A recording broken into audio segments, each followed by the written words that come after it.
Hey, it's Atalia. Come on, roar, roar. I like how my game entered in. But hello, good evening, everyone. Hope everyone's having a wonderful, wonderful Thursday, Friday, or whatever your time zone is. Well, it's evening for me. Could be morning for you. But in either case, I'm back, and we're doing more Greatest Ace Attorney Chronicles.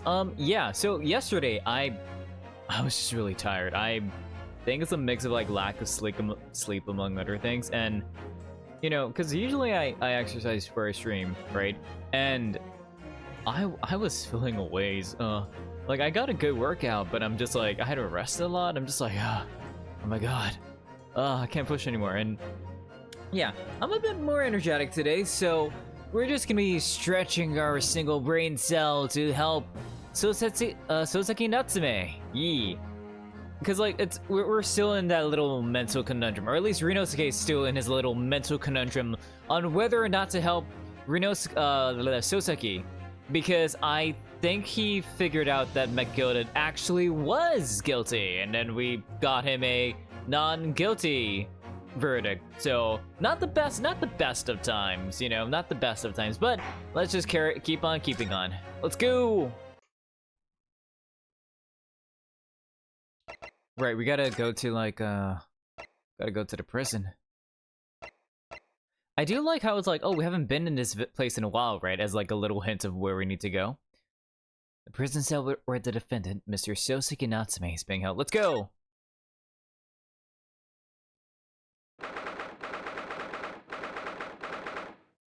Oh, we're just back on the street again? Okay. It's time, Mr. Naruhodo. We must hurry back to the prison. Oh, okay, alright, Susato. Yes, I know. Let's take care. Oh. What's the matter? It looks like something's going on over there in the front of the Gyarados' house. Hmm? What is happening?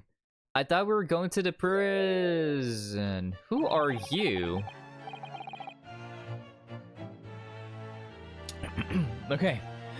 I know thee not, old man. Fall to thy prayers. He looks pompous. Like, is he an actor? An actor? Like, who are you supposed to be? Who are you calling an old man, you rum-looking nimine pimine? There are more things in heaven and earth, Horatio, than are dreamt of in your philosophy. Horatio, are you trying to emulate Shakespeare or something? Like, who are you? Who's this Horatio fella, eh? What are you on about? Excuse me. Yeah? What the? Where are you now? I'm sorry. It just looks as though there might be some problem here. And my associate here, Mr. Rinosuke Naruhodo, is a lawyer, you see. Yeah, a lawyer? What? If I can be of any assistance, I'll be happy to help. I'm from Japan, but I've studied English law. We won one case! Fine, I'll be on my way for today. But you mock my words. This ain't over yet, yo! Oh, God. Yo! Oh my gosh. That timing, holy crap. Oh God. Hydration Nation. Oh my gosh. Mars, thank you so much for the water ASMR. But dang, that timing. He posed and then like the sound effects and everything. Okay. Mars, thank you so much for the ASMR. Water ASMR. Everyone, let's grab our little water jugs and do a little glug glug.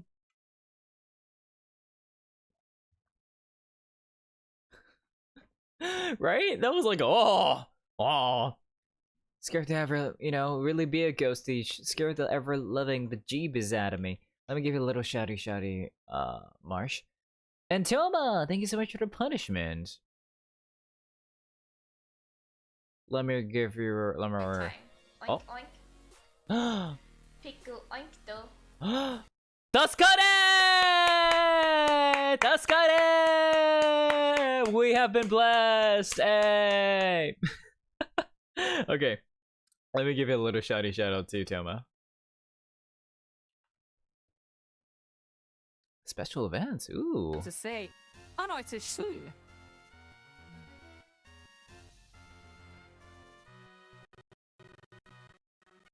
Very rude That shit. that is Minish Cap, ain't it? That is Little Minish nasty Cap, bugger yeah. eats corpses. That is Minish Cap. Hey, I like Minish Cap. The Kinstone questline was a bit near, but it's okay. Oh, haven't played in ages, right? Actually, I did buy like I did get the new Zelda game. I do want to start playing it on my off time. I don't have a capture card, so I can't play it on stream. But you know, I'm gonna play on my own time eventually. I also bought like Tears of the Kingdom. Like I bought like I had the opportunity to get like physical copies, so I just did that. But I also need to finish Breath of the Wild, which sounds like a blasphemy. But all I have to do is just beat Ganon. You know, I gotta beat the big bad evil guy. Yeah, I gotta kill Calamity Ganon. Anyways, Toma, punishment. I have not forgotten. I have not forgotten. But endured too many things. And a special event's my birthday stuff. I guess. Ooh. Oh no! Did I miss that? No, Toma. No, not your b-day. Sorry. Bye, bot. No, it's today. Ooh, happy birthday, Toma. Turns out I don't like Breath of the Wild. That's perfectly fair, Marsh. You know what? Maybe instead of punishment, I'm gonna sing you a birthday. You know what, Toma? Happy birthday. Okay. Happy birthday to you. Happy birthday to you. Happy birthday to Toma. Happy birthday to you. Happy birthday, Toma! Yay! Pushy. Do both. Oh, okay. No, I want to be punished. Oh, okay. Been a bad boy, Toma. Where's my joke? The joke is me. I'm the joke. I'm your present and punishment. I'm kidding.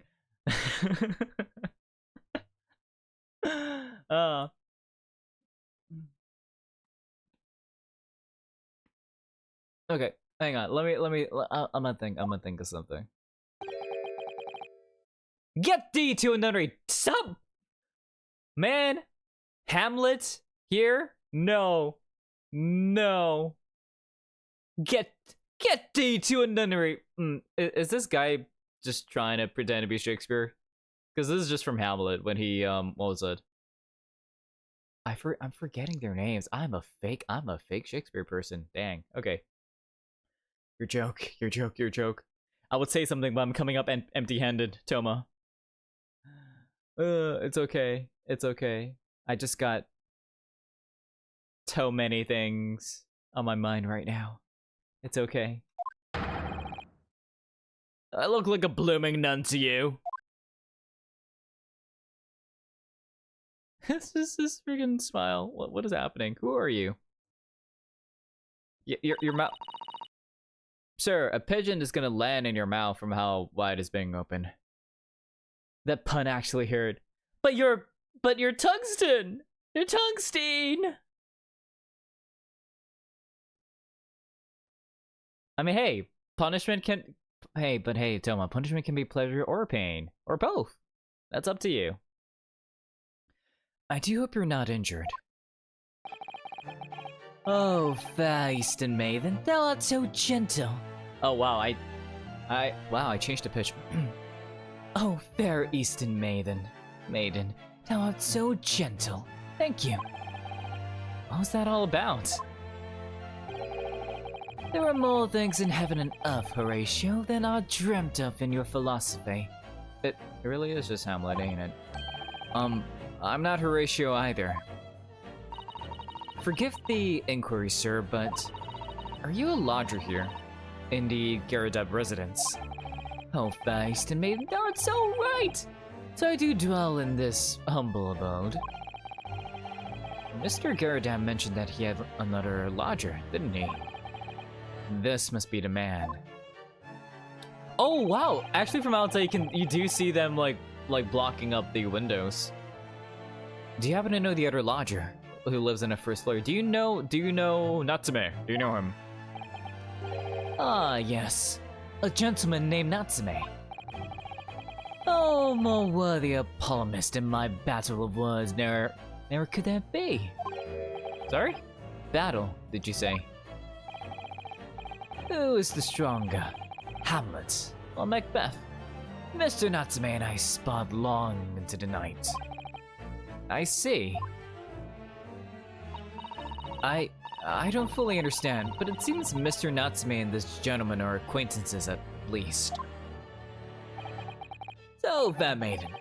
So, good gentleman. I can tarry here no longer. Fare thee well! Okay, sir, alright. I didn't really understand him, but I think he's returned to his room. It seems he's unaware of what's happened to Mr. Natsume, so he can't really help us. I mean, he's spouting out, like, Shakespeare quotes, so... Soseki said that man has lodgers. Garadeb house is certainly full of eccentrics. Anyway, I'll go and find a carriage. Yes, I'm sure Mr. Natsume is eagerly awaiting our return. We gotta get back there before it closes. Yeah, exactly. Let's hope we can get to the prison before visiting hours are over. Let's go. Oh, for those that don't know, they're in England right now, and these two are Japanese, so I'm basically giving every Japanese person an American accent and everyone else, as best an English accent that I can do. Yeah. 19th February, 6:31 p.m., local prison, cell 9. Hey, Natsume. Oh my god, look at us! Oh, it's you!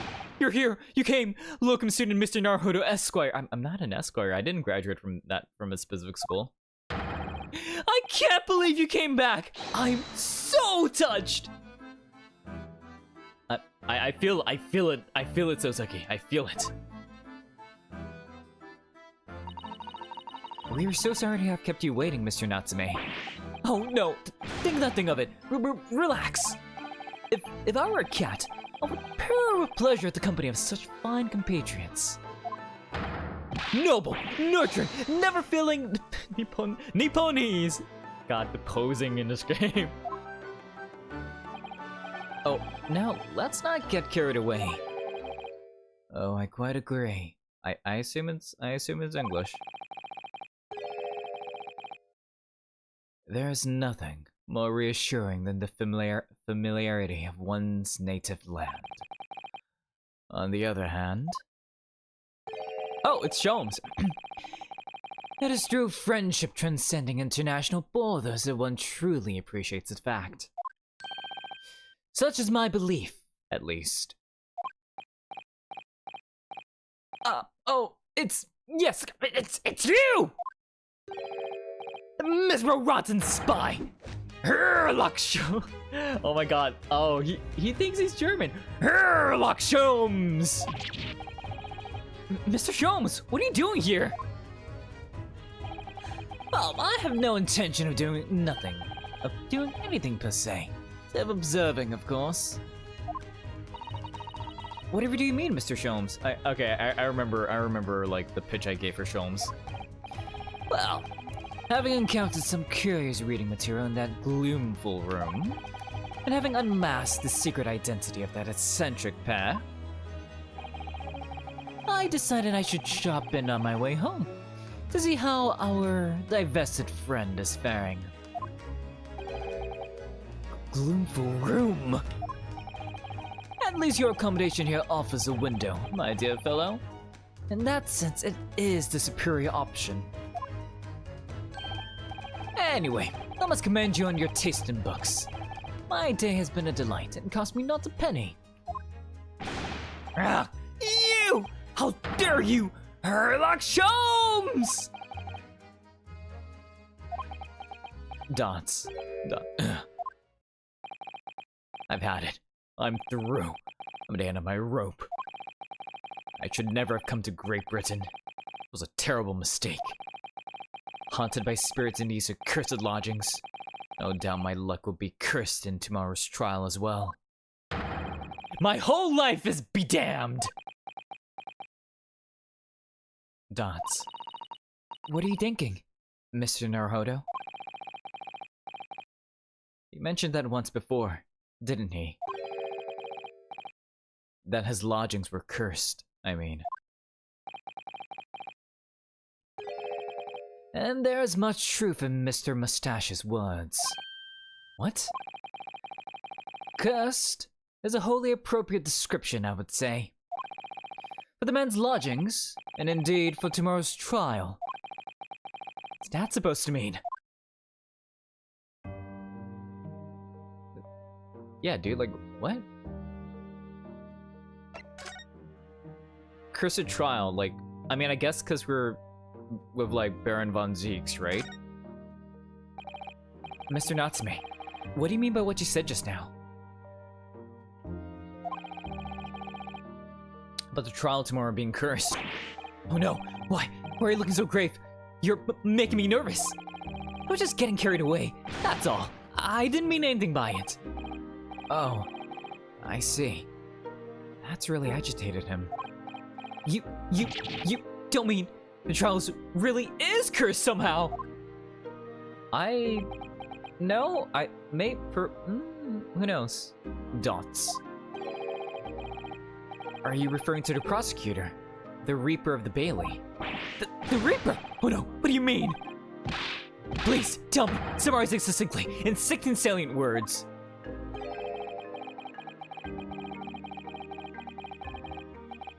No defendant has ever survived a trial in which the Reaper stands for the prosecution.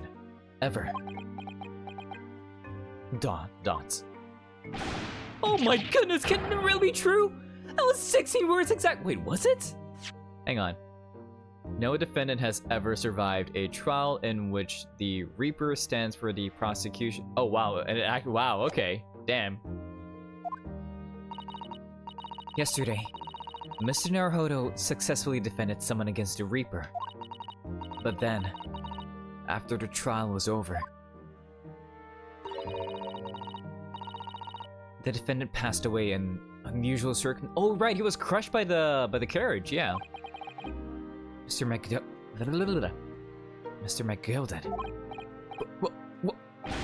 What? Ah, I'm impressed, Mr. Sato. You have an eye for detail. Actually, the Lord Chief Justice told us. Mr. Sholmes. Surely it can't be that having failed to have the accused convicted, Lord Van Zieks killed the man himself. Oh no, he couldn't have, surely. Dots. You have some wonderful notions. Sorry? The man is an mass murderer. He's a court Wow, that's starting to get really Australian. He's a court prosecutor, my dear fellow. Oh, yes. Why, of course he is. Of course he is? Then why are you trying to scare me? It could be said, however, that the real truth about the man is even more terrifying than your hypothesis. What on earth do you mean by that?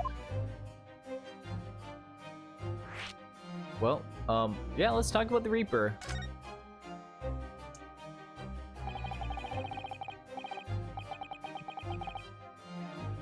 Van Zieks.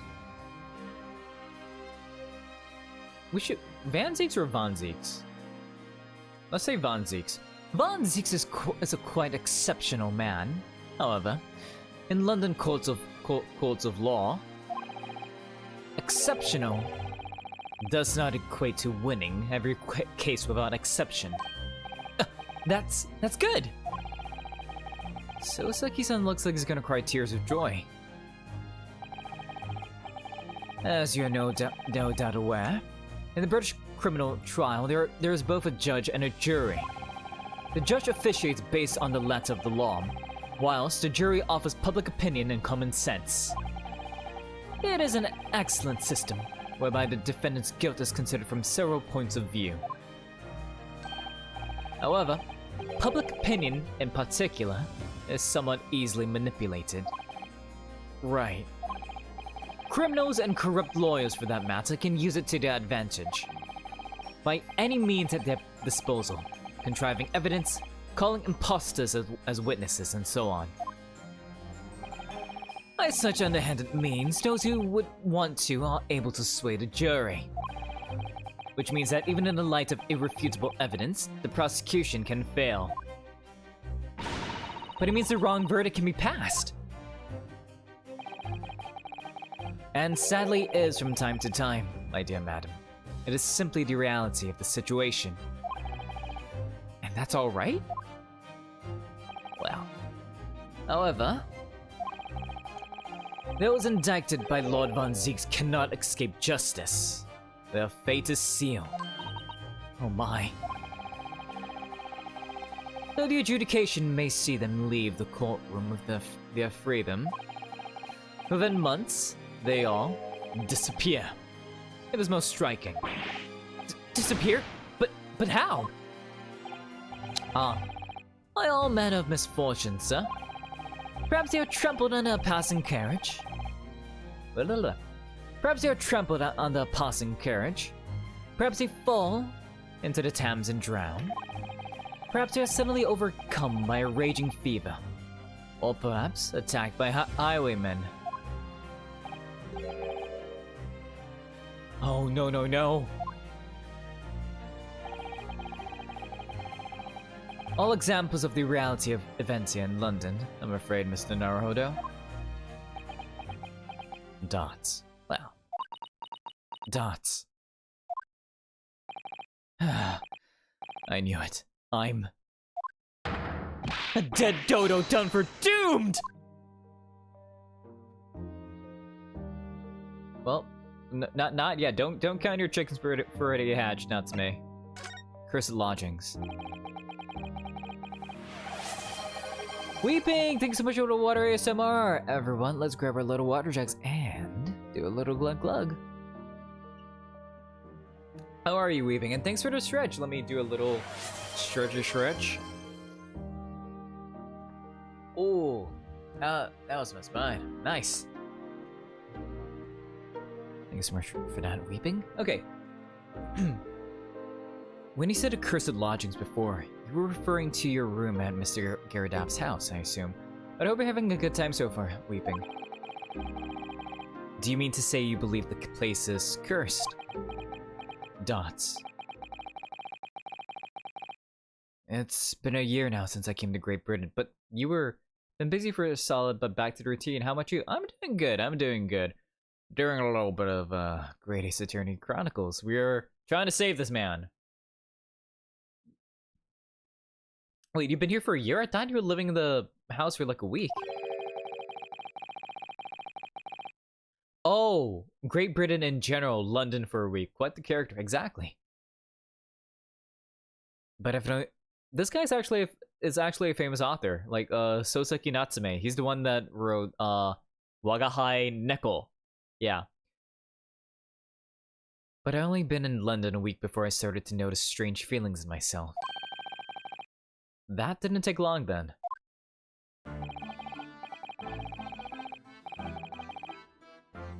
Everywhere I looked, there were foreign faces staring at me, laughing behind my back. I was sure people were talking about me. I started to become nervous about going out. Well, sounds like you're a little agoraphobic, or social anxiety. They were always staring at me, all the time, from dawn till dusk. So I shut myself away in my room. But even that didn't help. The fear wouldn't go away. You must have been very lonely, having been away from your homeland for such a long time. I've had to move a number of times. Most recently to that room on Briar Road, a week ago now. Yes. Why did you choose there? It seems a little inconvenient. The rent is cheap. I have so little money, it appealed to me straight away. That is perfectly fair, actually. Of course, I asked why it was so affordable. The landlord just simpered and said, "The room is cursed." Oops. He quickly tried to cover his mistake, but it was too late. So I told him, "If you have something to say, then say it. But if not, don't mention it in the first place." Yes, well said. But it was true. It was all true. Speak through your chest, exactly. You mean, the room really is cursed then? Ever since I moved into that windowless hellhole, my sleep has been plagued with nightmares. I awake feeling as though I'm being choked to death. You might have like a breathing problem when you're sleeping then, right? And in my waking hours, people are stabbed in front of me as I walk down the street. I'm branded a killer, thrown in prison. Nobody wants to know me. I'm surrounded by scary, sinister spirits! Man, love the alliteration. If only there was someone, just one person on my side. Can no one find it in his or her heart to believe in me? Really no one at all? Soseki. To believe. Yes, to believe. To believe! Mr. Sholmes. Ah, me, Mr. Naruhodo.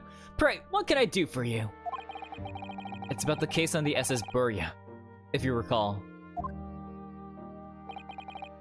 The Burya. Ah, that case. The one with the snake? Well, yes. It was a scarf, but you know what? Speckled band indeed.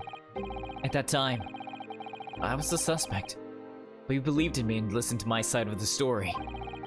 And you helped us to investigate. I did I? Interesting.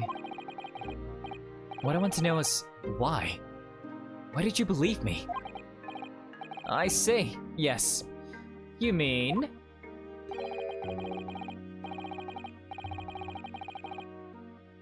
because you were a grimly dressed, shady Eastern fellow found with the victim in a locked room. Well, if you like, yes. I'm a little surprised that the answer requires explanation, my dear fellow. It's quite simple, really.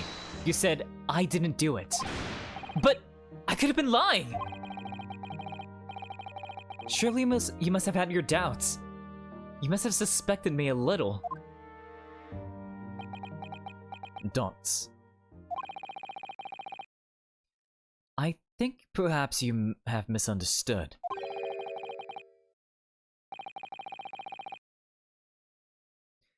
I neither recall believing in you, nor that which you were telling me. What? You see, the only things I believe in are those I choose to believe in. Oh crap, believe in me that believes in you. There we go, Sholmes, let's go. What? What do you mean, Mr. Sholmes?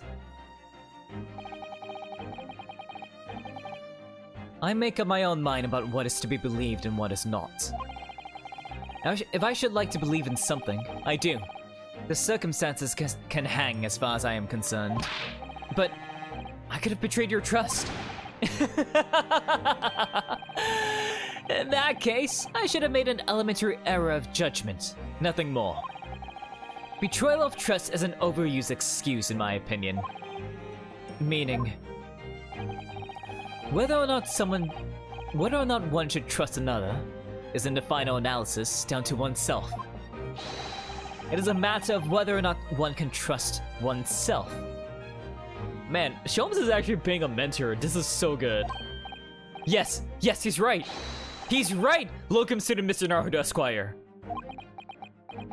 Dots. Whether or not I can believe myself. Asogi! A defense lawyer is only as good as his faith in his client. And that comes down to how much faith he has in himself.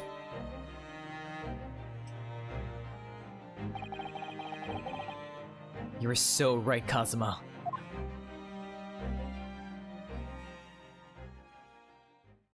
So, we're defending him, right?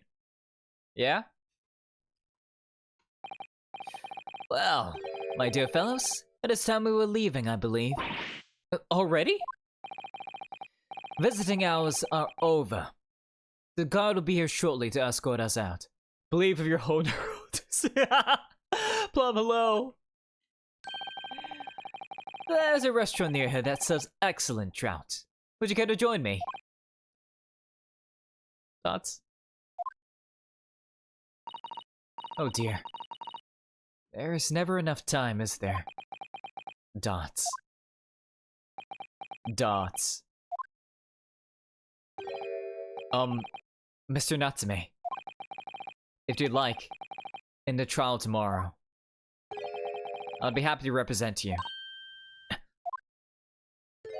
Natsume, oh my god! Natsume! Look, I'm student Mr. Naruhodo Esquire! Dots. As I said, I only experienced a British courtroom for the first time yesterday. And although the man I was representing was found not guilty, I lost sight of something crucial. Something crucial. What to believe in. The defendant. Justice or the truth. How to believe, even. But I think I finally worked it out. I've decided I must believe in myself above all else. To trust my instincts. Yes, Mr. Naruhodo. Believe in the Naruhodo. And my instincts are telling me that you, Mr. Natsume, are innocent of this crime. And it's imperative that we prove that in court. Locum student Mr. Naruhodo Esquire. I'm saying that damn title so many times, my god. I will fight for your innocence until the bitter end, with every weapon available to me. So I hope you'll permit me to represent you tomorrow. Dots. Yo, his eyes! Wait! That's the first time we've seen him, like... See, his eyes are usually... Even in his mugshot, his eyes are like this. That's the first time it was so clear. So full of clarity.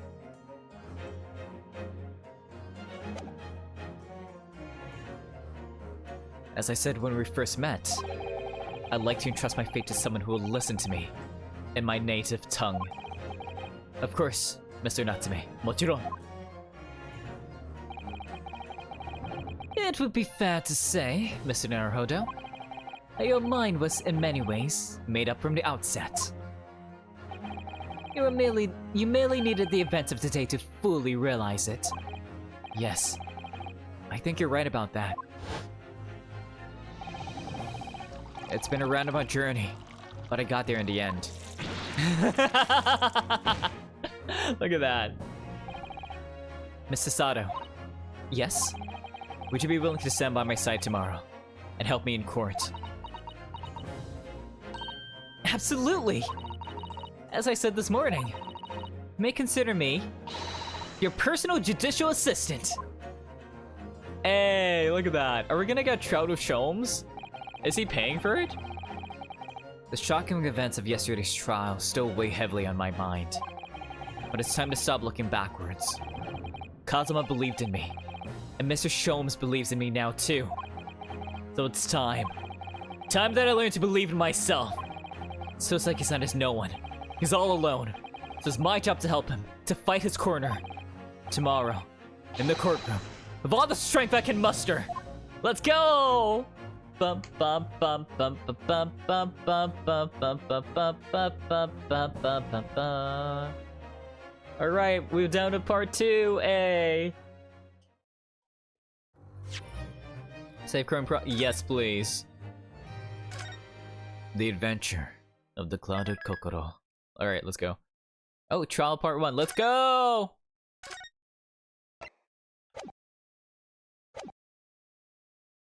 Ah, my neck.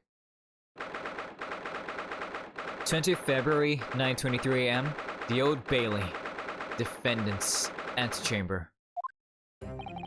Well, I never expected this. Would have thought we'd be back here again so soon.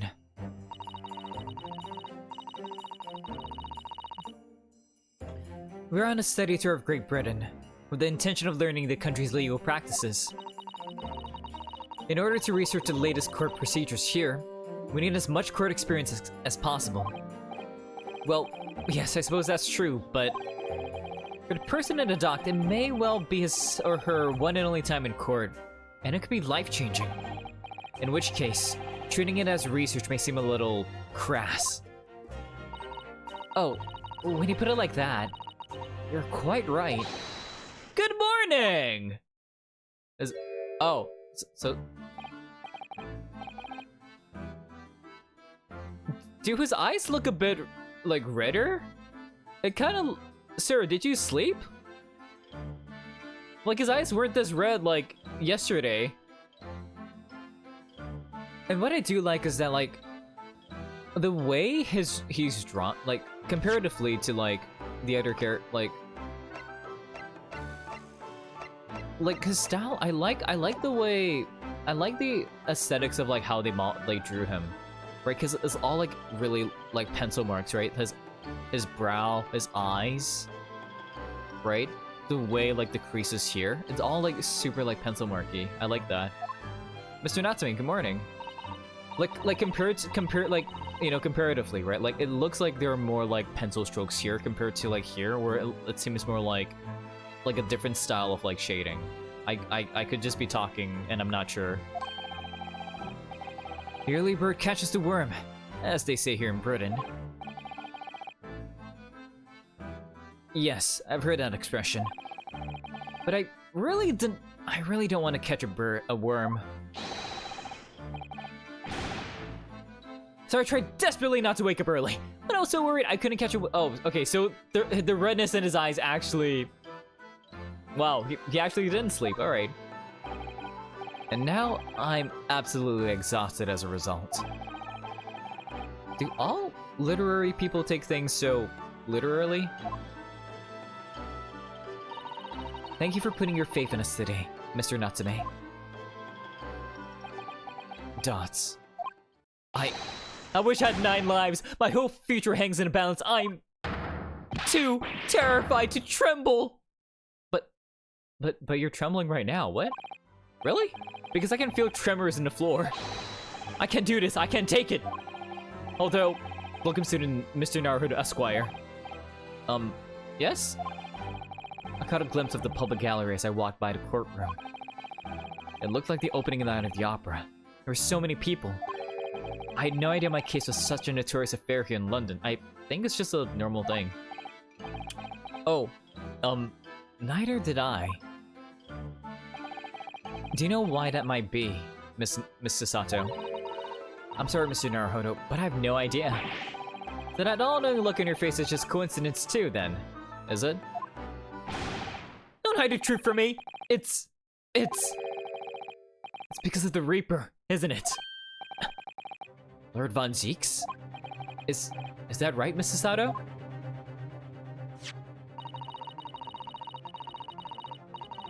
I purchased as many different newspapers as I could find this morning, and yes, Lord Von Zeeks is on the front page of every one. I knew it! Sometime after the prosecutor was dubbed the Reaper of the Bailey. He stopped appearing in court, it seems. It's been several years now, in fact, until the day before yesterday. Yes. Inspector Gregson told us something similar, didn't he? Yeah, like, that was his first case after many years. Look at him! What is a man? The trial 2 days ago marked Lord Von Zeeks' return to the courtroom after a very long hiatus. The trial of Magnus McGilded. What a harrowing experience that was.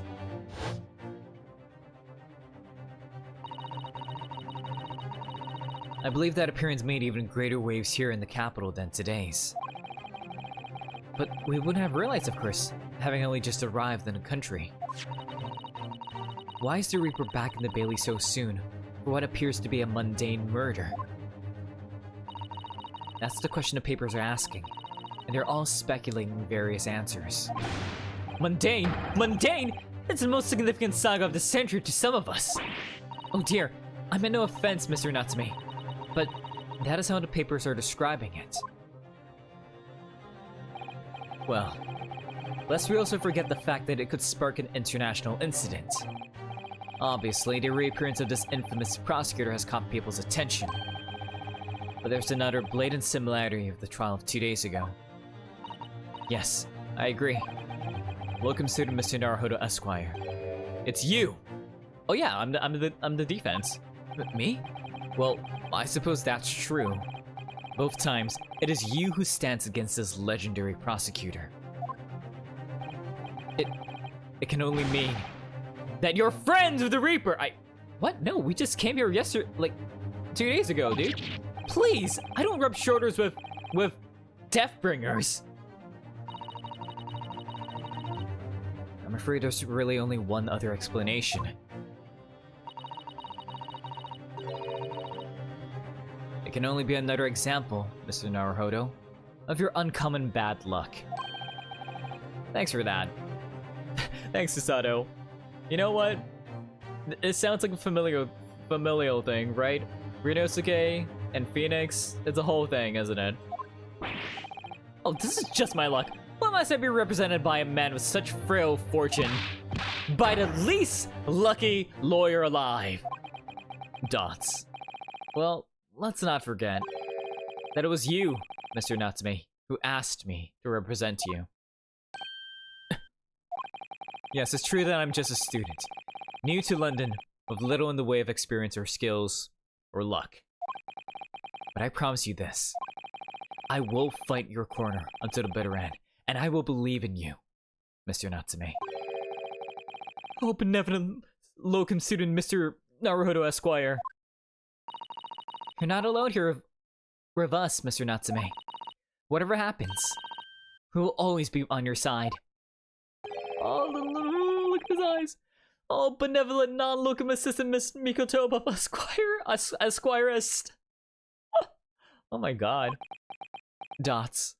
I am in your debt, forever. I shall never forget this great kindness for as long as I live. Mr. Natsume, counsel for the defense. For the defense. The court session is about to begin. Kindly make your way into the courtroom at once. Alright. I'll be in there. Alright then, Mr. Natsume. It's time. Let's go. Yes! I'm trying my best with these lines, my god. This is it. My second appearance in a British courtroom. And my second trial against the Reaper. I hope you're watching over me, Kazuma. Because this time, I won't let my faith waver. I'll believe in my client to the last. It's like you believed in me. I believe I can do this now. I'm ready for this fight. Ooh. Alright, let's go!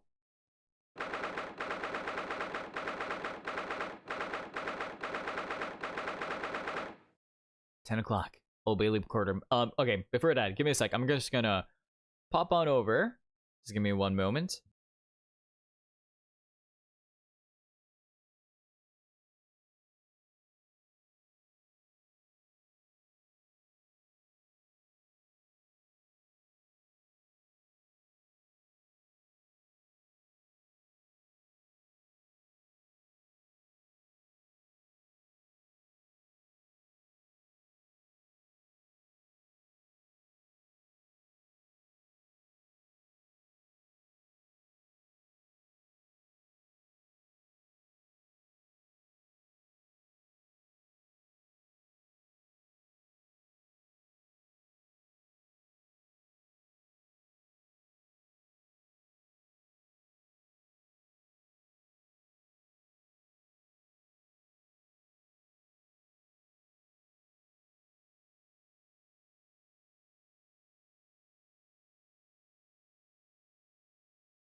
Okay. Whoa. Body. Okay. Let's go. Court is in session. Wait, she's a witness? She's part of the jury. Okay. In the name of her court majesty the Queen, I hereby declare this court to be in session. I now call upon the counsels for the prosecution and defense to declare their willingness to proceed. Is it like my Count Dracula looking. The prosecution is. I think I ended up just giving him like a deep voice. Okay. The prosecution is fully prepared, my lord. I'm trying my best. The defense is ready, my lord. Dots. The Nipponese are a truly fascinating breed. Sorry, what? Lord Strongheart has told me all about you. That you are a student who arrived in London but 2 days ago. A mere amateur. Do you have a point? Being a compatriot, you feel compelled to try to help the accused, I suppose. Typical Nipponese arrogance. Forgive me, but I do not believe arrogance is an appropriate description. Susato-san.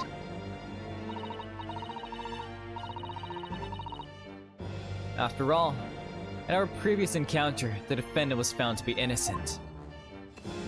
Just a casual line here? Alright.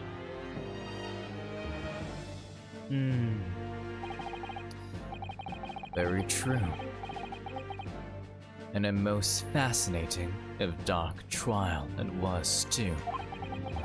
The tragic conclusion came later, of course.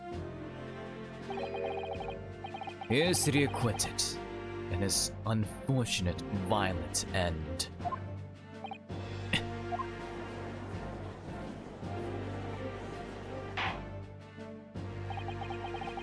Thank you, counsels. I can see both sides on fine fettle. Now, ladies and gentlemen of the jury, are you ready to carry out your duties here in court as impartial members of the public?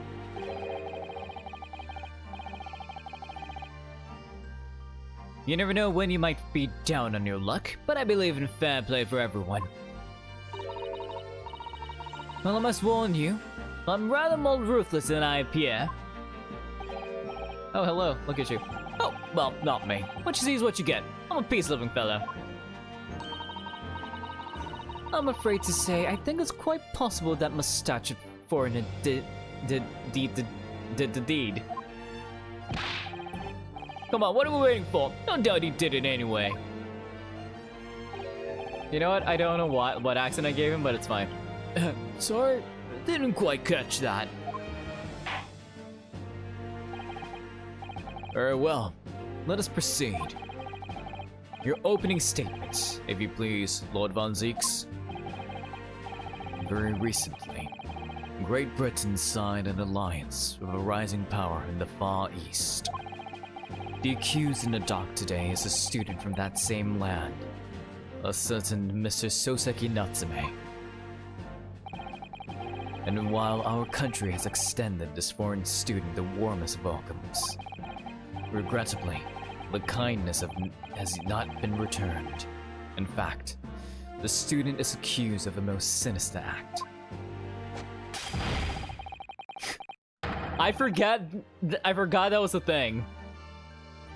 Of plunging a knife into the back of an innocent woman who was doing nothing but walking down the street.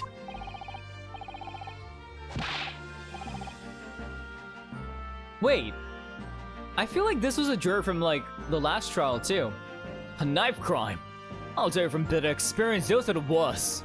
Bloody oath they are. Just look at that sallow complexion and short stature. He's one of those dreadful oh god.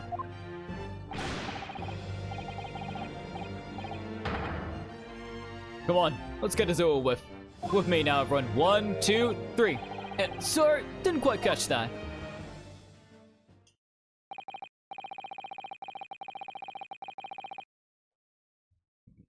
if I remember, we need to convince the jury, basically. Like, it needs to be a unanimous vote of, like, guilty or not guilty. So, same per usual. Pray, forgive the discourtesy of smashing my hollowed chalice here in this great chamber. You always say that. At some point, you're gonna toss the bottle in my face, Von Zeeks. Allow me to call the first witness to the stand.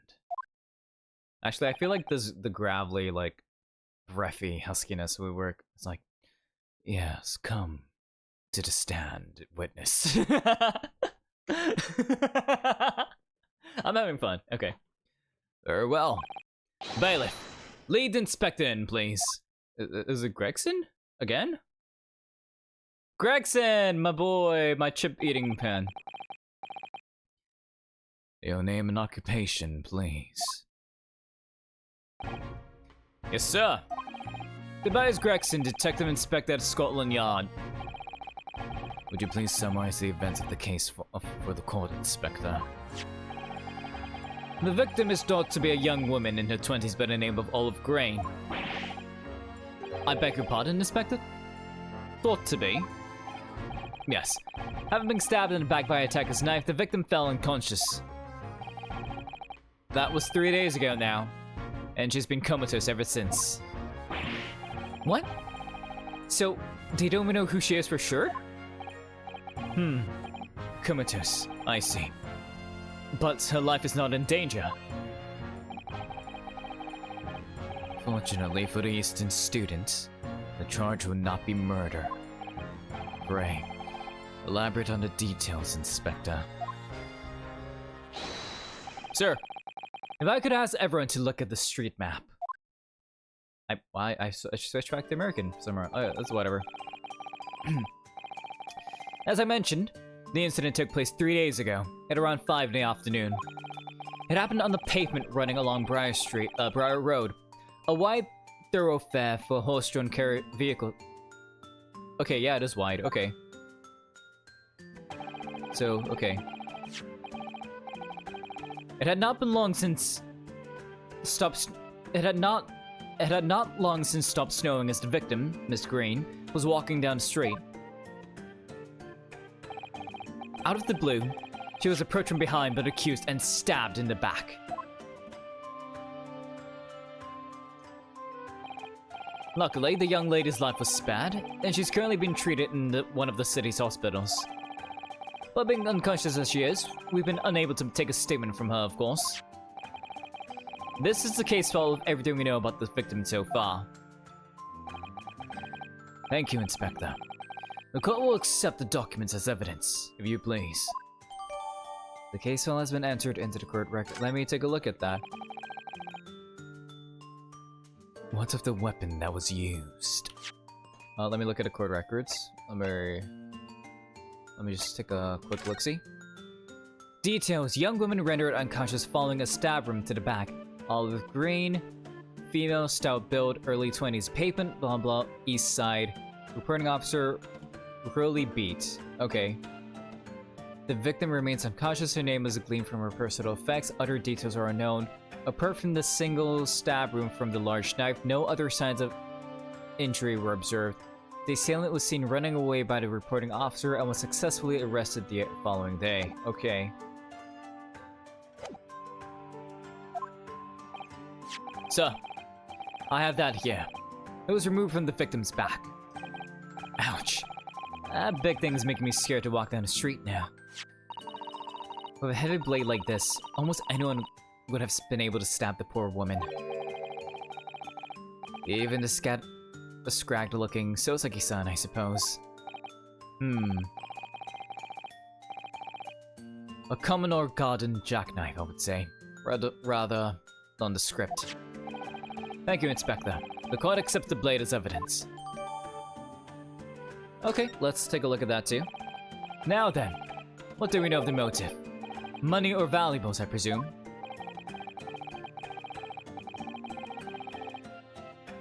From what we can tell by looking at the woman's possessions, it seems she's a poor student herself. Hard to imagine she would have had anything much worth pinching, my lord. I say, Well, in that case, are we looking at some deep-seated resentment towards the victim? I'm afraid I couldn't say. Apart from visiting secondhand bookshops, the defendant, Mr. Natsume, doesn't appear to get out much. At this moment in time, we haven't been able to establish any sort of connection between him and the victim. Yes!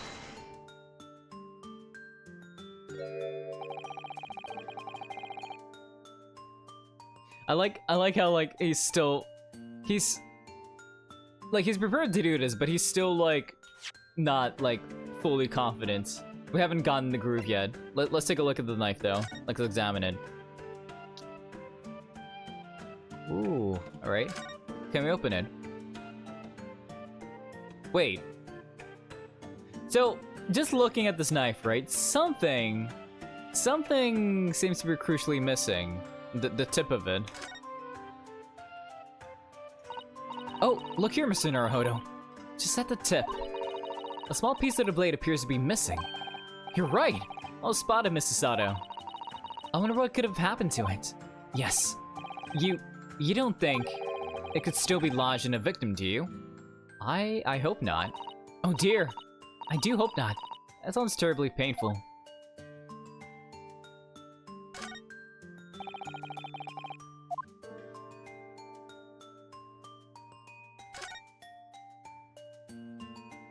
Okay, that just closes it. And okay. Alright, understood. Are there any other identifying things about it? Nope. Alright. If theft and grievance have been ruled out as the motive, what reason could Mr. Natsume possibly have had for stabbing a young woman? Yet you arrested a man in spite of that, in a totally unjustified and heavy-handed way. Objection!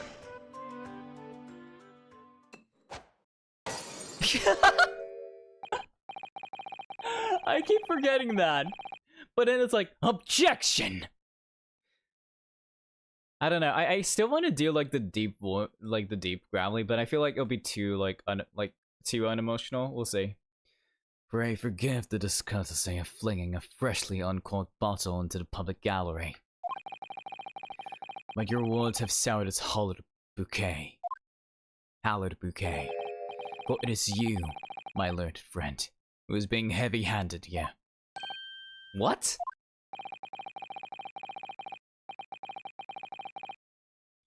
Scotland Yard does not arrest people without good cause. That should be beyond question. Inspector Gregson, prosecution calls for your formal testimony. Explain to the court precisely why the constabulary came to arrest a Nipponese student. Sir! Alright, let's carry on. Mr. Natsume's arrest. As I said, it was 5 o'clock in the afternoon when the incident occurred, and it was an unusually light fog.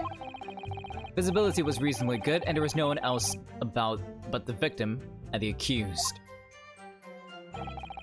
Out of the blue, the victim was stabbed from behind and subsequently collapsed on the pavement. The accused ran off, scattering his belongings all over the floor. There was being a number of old books he just bought. He was on his way home from a bookshop, it seems. It was just a matter of working out who the books belonged to, and we found the bloke to arrest him.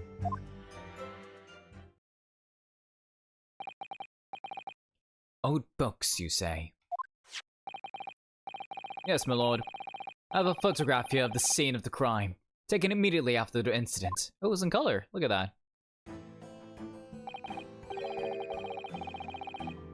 Ah, yes. I can clearly see the books of which you are referring.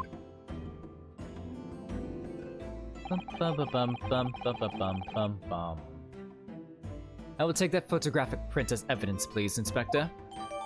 Crime scene photograph has been nice. Okay.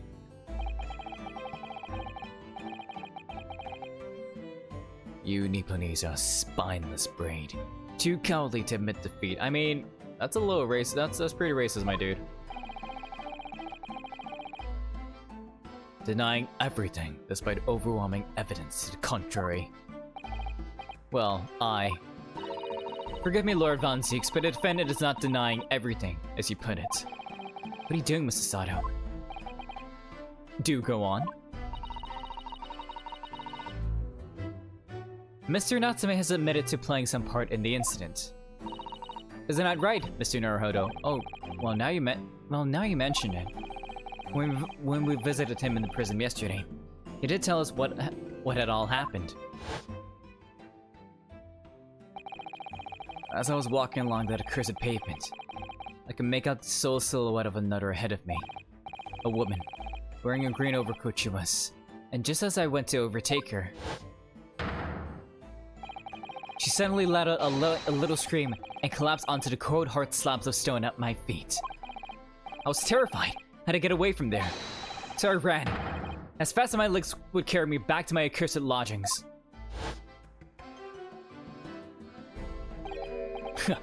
A green overcoat. Oh, that's exactly what the woman at print is wearing. Oh my, a photographic print in full color. What will the world come up with next?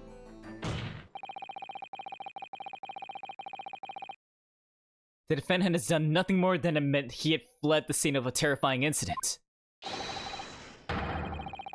That does not mean that he's guilty of the heinous crime of stabbing the woman in the back.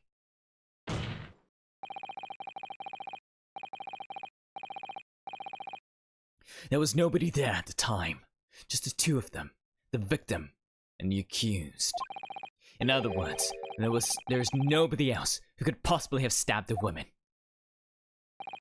In fact, that the accused concedes. Hang on, let me take a look at the photograph.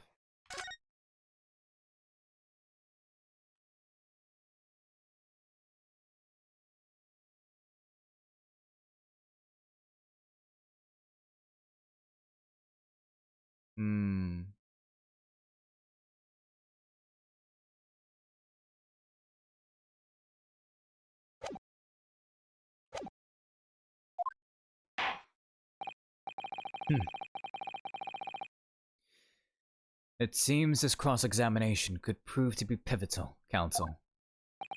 Proceed, please. Yes, my lord. Nothing for it. I have to use this cross-examination to turn the tables here. It's our only chance. Alright, let's see what we can glean.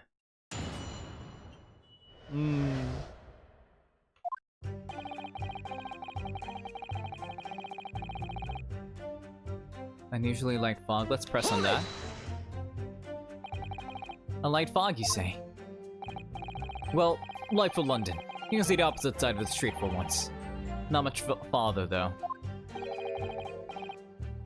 That's light, is it? Around these parts, yes. Not something I'd expect a Japanese fellow like yourself to know, of course. I've heard that London's famous for its fog, but in my country, people usually imagine that gives the city a rather beautiful appearance. Oh, quaint. Yes, well, it's not something us Londoners tend to romanticize, as I expect you can appreciate. I see. At this time of year, the fog causes a large number of accidents, especially when it's heavy. Sometimes you can't even see your own hand at the end of your arm. Indeed. The other day I was very nearly trampled by horses before I could see the carriage they were pulling. Sato-san and I should definitely remember to stop, look, and listen. Yeah, that ain't fun. However, on the day that concerned us, the fog was somewhat lighter than usual. A fact no doubt lamented by the accused.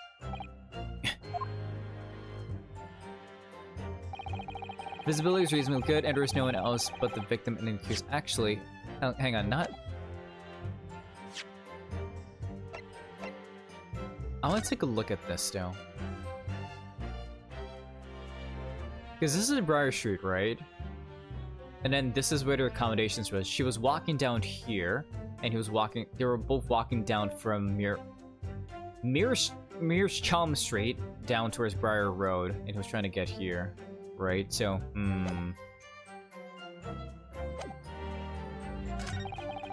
Out of blue, the victim is stabbed from behind and subsequently collapsed on the pavement.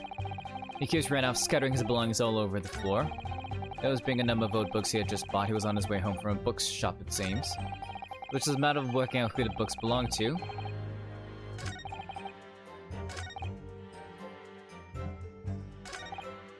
So it's just a number of books. I want to press on the books. Hold it!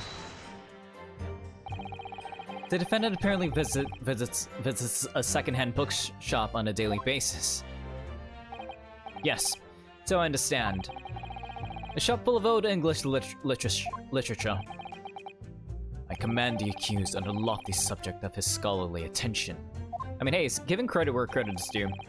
The books room is stacked ceiling to floor to ceiling with those musty old books. Can you tell us more about the bookshop in question, please, Inspector? Well, if I must, I'll have to ask you to look at the street map again, I'm afraid. Yeah? Where is it at? Oh, Bourbon Books. The closest second-hand bookshop to the accused lodgings is this place here, Bourbon Books. A little place on the corner of Briar Road and Meerschaum Street. As it happens, the accused is currently living in lodgings on the other side of Briar Road, at the opposite end. Which means it doesn't take a genius to work out the route he would have taken home. Okay. Fair enough. Something like this. Yay, it's been updated. Ba ba ba ba ba. Yes. I can go with your conclusion, Inspector. Wait! Hang on. I just had a thought, right? Which is basically we can prove, because we know that the knife is stabbed at her back, but if we can prove that Olive was not walking the same route as Natsume and was in fact like facing towards him, and because there's a light and facing towards him, that means he couldn't have stabbed her in the back because he was facing towards her, and then we know what route he would have taken because he would have been facing this way. Yeah, that's our game plan to at least, you know, yeah. The defendant would certainly have passed the scene of the crime on his way home from that particular shop. Mr. Naruhodo, I think that what the inspector just told us could turn out to be of vital importance. Yes, I agree. The most important point that the inspector just made being the shop's location. The crucial detail in what you just told the court, Inspector, is the location of the bookshop. I couldn't agree more. So, where is it exactly?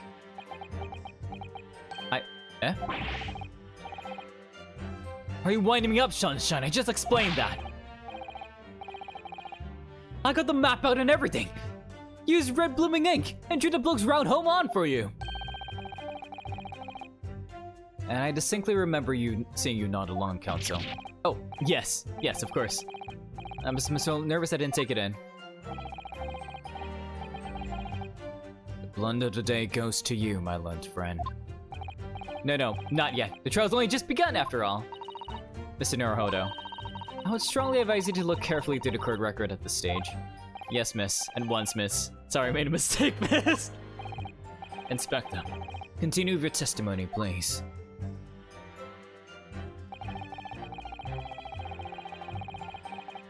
Okay.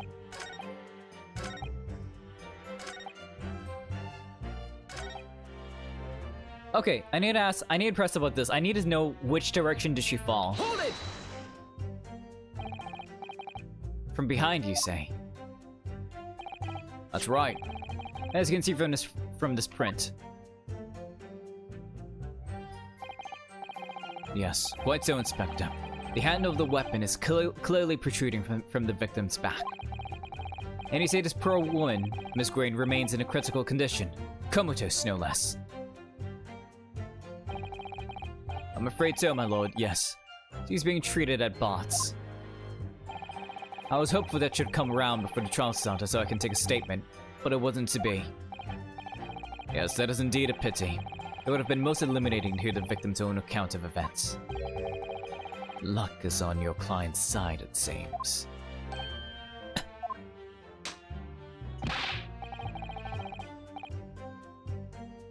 On the contrary, My client has been exceedingly unlucky.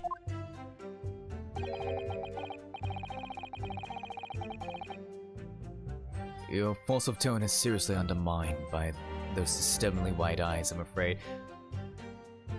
Like, you know, he's kind of blunt, but at least like he's just being real with us, you know? Bum bum bum bum bum bum bum bum bum bum.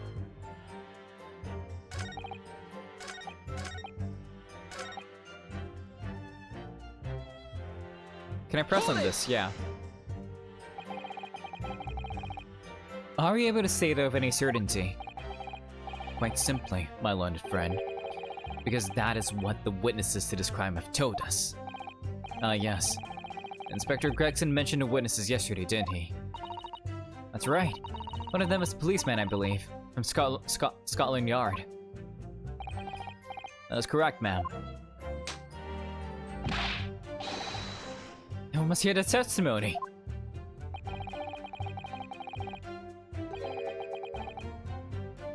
The prosecution will, of course, call them to the stand, should it be necessary. But wait a minute! At 5 o'clock in the afternoon in the middle of winter, it would have been dark already. No matter how light the fog might have been, no one could have seen. I'm unaware of the situation on your tiny island in the east. But here in the capital city of Great Britain, all main roads are illuminated in the night by gas streetlights.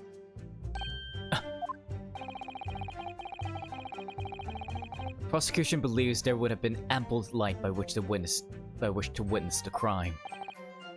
Quite. Here in London, for the first time in history, mankind has completely conquered the darkness. Which means we really need to hear those witness statements. If I could just get through the fog of this cross-examination, maybe we'll be able to. It seems the counsel for the defense is taking stock. Continue with your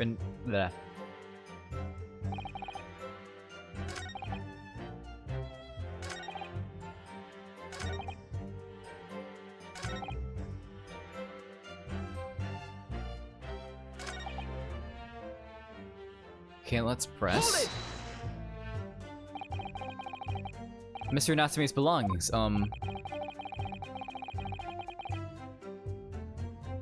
I think you'll find it's all there in the photographic print of the crime scene.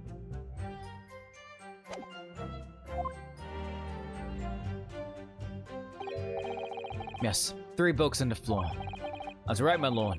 Second-hand books they were. Irreparably damaged after falling in the snow, of course.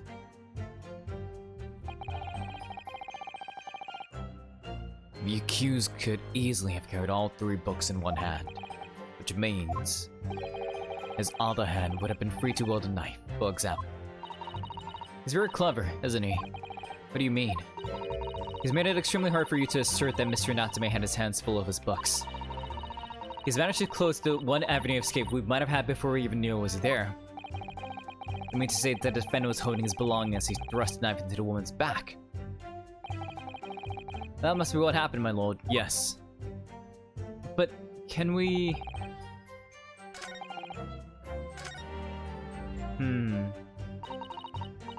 What do you think, Mr. Naruhodo?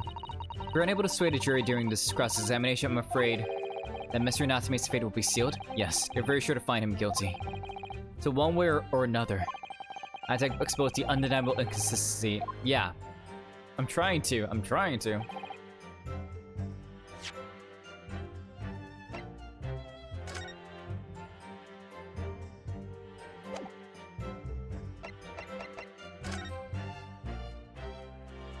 I need to know, like, where did she fall, you know? Gregson, tell me. We pressed on this, we pressed on this. We pressed on this. This too. You know, we just have to press on everything.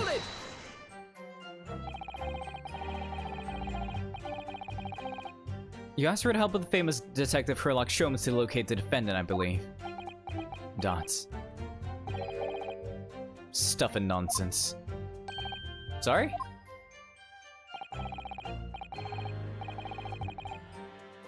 That Jack in office, that busybody, just comes and sticks his oar in whether we ask him or not. But according to what I have here, Mr. Sholmes was shown to the scene by Scotland Yard detectives. But that was nothing to do with me. The lad to the scene must have done it without my permission. Yeah. I tell him time and again, whenever something happens, send word to headquarters. And follow your blooming instructions. I see. If that Mela gets his hands on any details, well, I'll be reading it in Rand's magazine next month. And you can bet your farthing that I'll be in there too, stripped of all my hard work on the case. Yes, Sholmes. No, Mr. Sholmes. Aren't you clever, Mr. Sholmes? That's all the things I'll be getting. Oh my god, Inspector, please. Inspector. The man is proving detrimental to the yard's activities. Perhaps I should step in and deal with him. Yeah.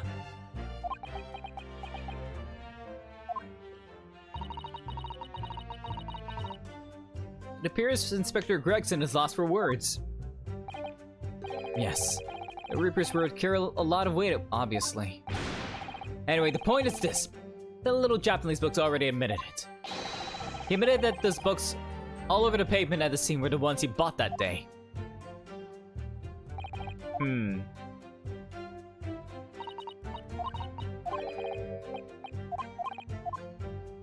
inconsistency.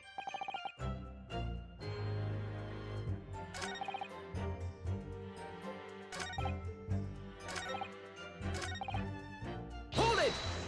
I'll press on this again.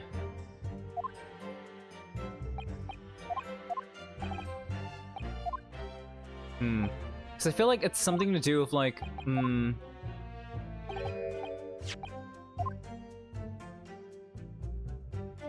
Okay, because he drew, like, where this is, right? He did that already.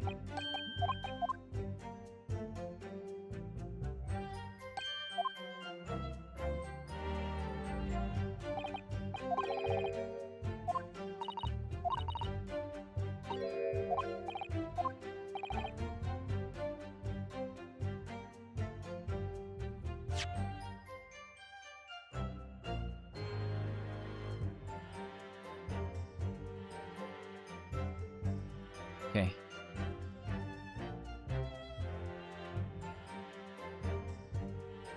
A basis of old English literature. The book's stock.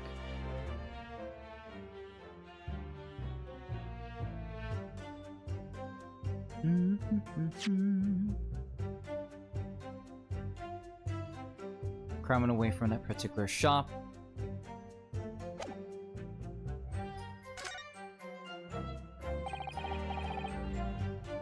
I often think, Inspector,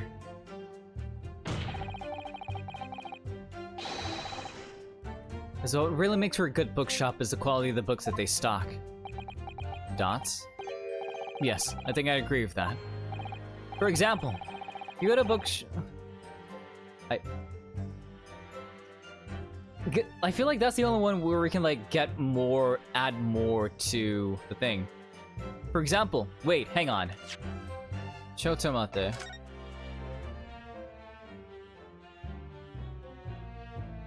I don't know if these are just English, not like English literature though.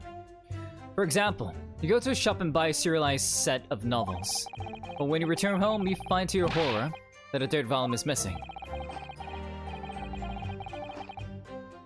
Doesn't bear thinking about. Just the sort of thing that really gets my goat. Exactly.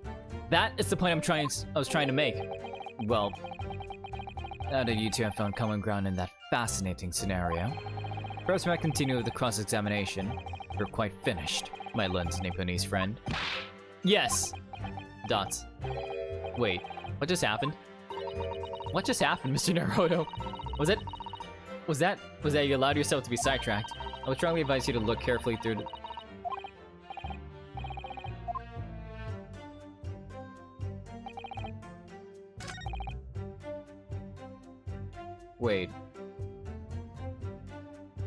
Wait, was that not the name of the show? Hang on, sorry. Right, it was your books. He did not go to Bourbon Books. Hold it!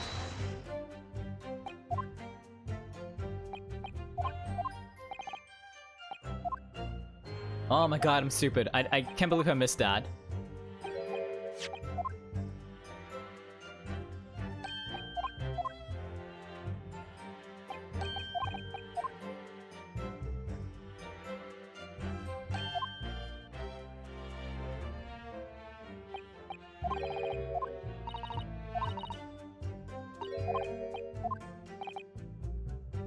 The bookshop's name. Inspector Gregson, may I ask you a favor? What? Would you kindly add the name of the bookshop to your formal testimony, please? I believe it may be of vital importance. Maybe. Oh, well, you know. I mean, yes, it could be a very important clue. Very well. Not that I can see it being of any great significance. But please revise your testimony accordingly, Inspector. There we go. Yes, sir, my lord. Whatever you say. The man be any more sardonic?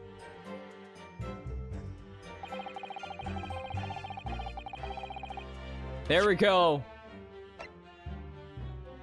Objection!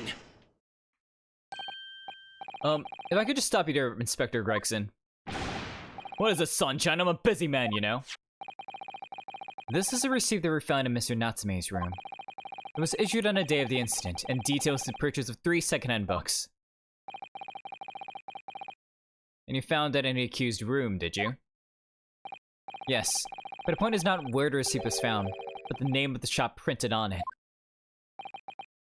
Go on. This receipt was issued from a bookshop called Your Books. Your Books, Y-O-R-E, I presume. Yes, my lord. So Mr. Natsume did indeed purchase a number of books at a second-hand bookshop that day. However, the bookshop in question was not Bourbon Books. Huh? Oh, wait. They did mention that he was walking. They were walking down. It was down the T junction from there. Okay, so she was walking this way. Then he would have like. Okay. Inspector, do you know the name of this other bookshop? Yes, sir. Your Books is another second-hand bookshop not far from Bourbon Books. It's just that. Well, it's such a small place. I didn't think the accused would have known about it. Objection! But in fact, that is the bookshop which the defendant visited on the day in question. And this receipt proves it. Objection! Yes, but what difference it makes. Wherever the man pushes his musty tomes, it makes no difference in the final analysis. Objection! I disagree.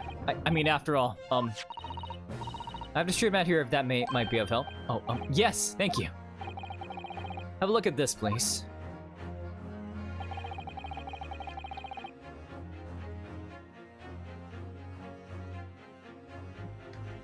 If the defendant had been returning from Bourbon Books, then yes, he would almost certainly have passed the place where Miss Green was attacked. However, if we take into account the fact that he was actually at another bookshop, Your Books, it may very well turn out that he wouldn't have passed that location at all.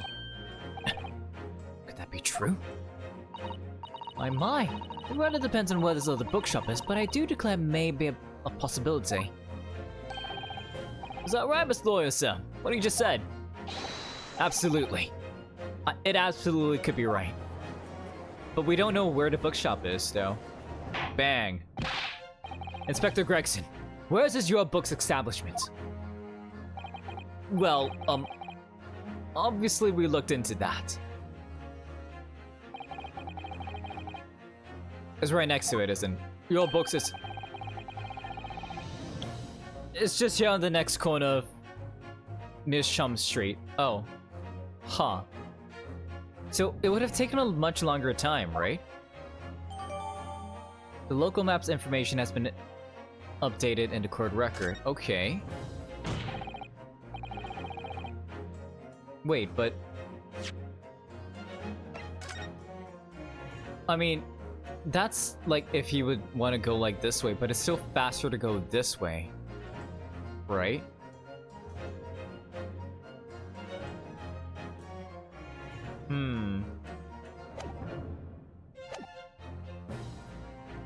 And there you have it. As you can clearly see now. Wait. Oh. Enjoying a fine vintage, are you?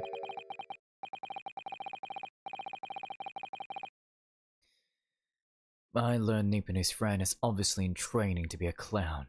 The way he regales us with such witticisms. Do you have a future in the circus? Yeah. You put that glass down now or I'll put it down for you!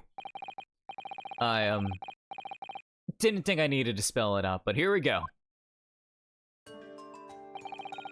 If the accuser's coming home from your books instead of bourbon books, there's no doubt he still would have passed the place where the victim was stabbed. Yes, thank you, Inspector. Yeah.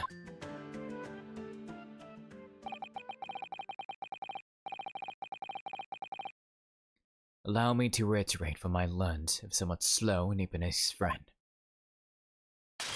Oh, damn. Wherever the man purchases musty tomes, it makes no difference in the final analysis. Yeah.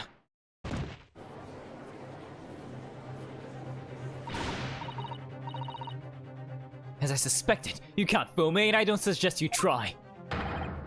But I say, I had enough of this now. Beg your pardon? Doubly sorry. Would you mind repeating that?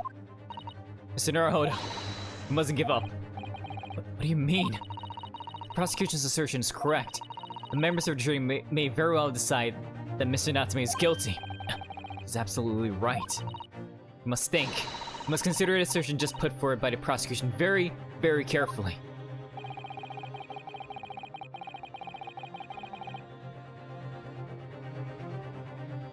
We need to raise an objection, you know?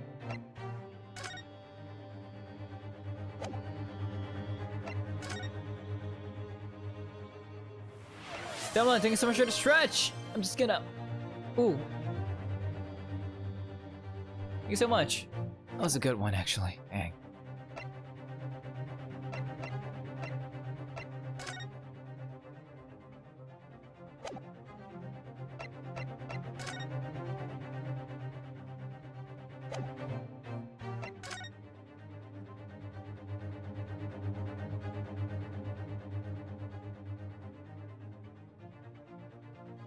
We have to raise an objection, there's no choice. Raise an objection. Objection, that's the stretch if I ever heard one. The assertion just made by the prosecution is fundamentally flawed. Don't. Explain yourself, counsel. Yes, my lord. You can see what I mean on this map.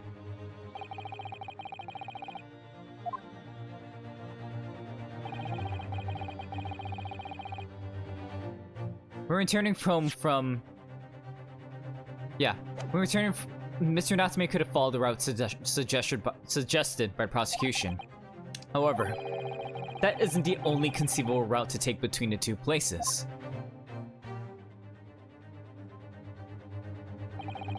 If the defendant used these streets, look what happens. Bam! He arrives back at his lodgings without passing the location where the victim was attacked. Objection!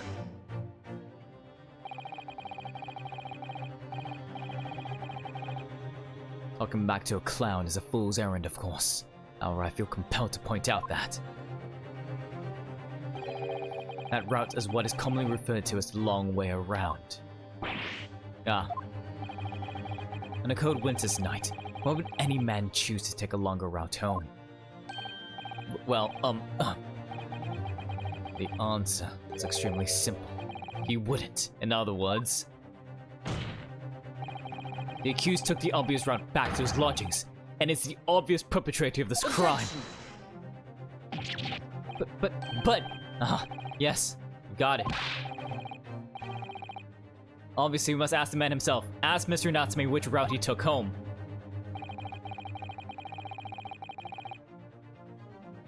I've already informed the court of the accused's response to such questioning.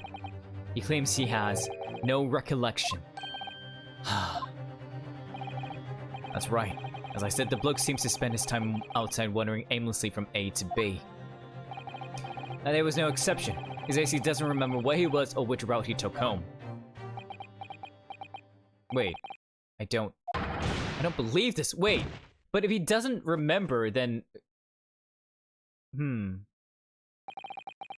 I thank you, my learned friend, and suggest that we do not waste any more of the court's time on wandering aimlessly around this subject.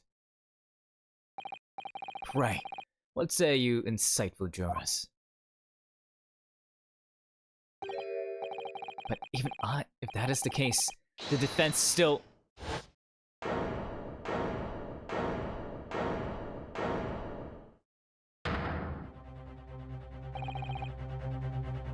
I agree with Lord Von Zeeks. Wholeheartedly, and in every way. What? I don't believe it. This is mean. We members of the jury are completely convinced now. Very well. In that case, I hereby call upon all members of the jury. Present your findings to the court. Guilty! Guilty. Guilty! Guilty. Guilty! Guilty. Oh, crap.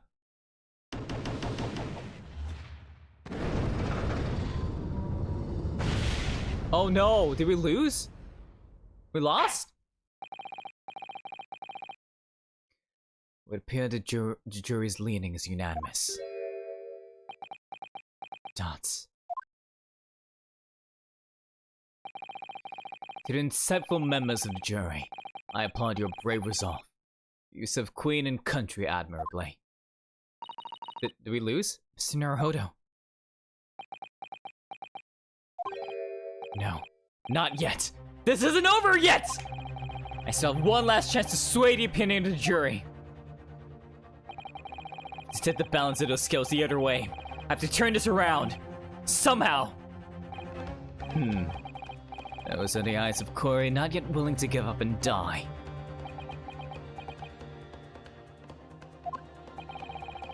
So I presume you intend to wield your rights again in this trial. Rights of the defense are written into antiquated British law that should have been buried long ago.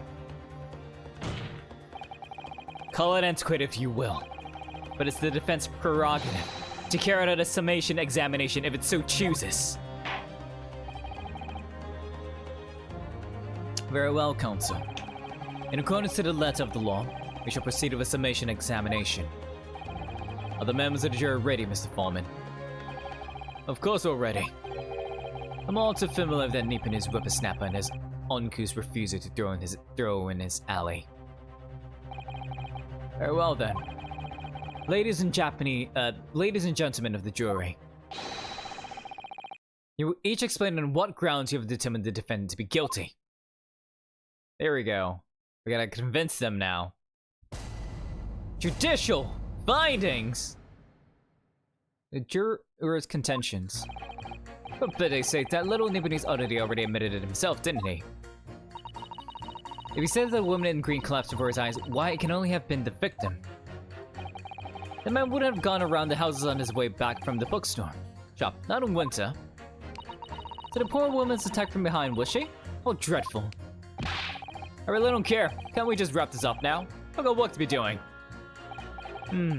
Your books, yes. Nice shop, that. Oh, bourbon books? No, not worth a visit.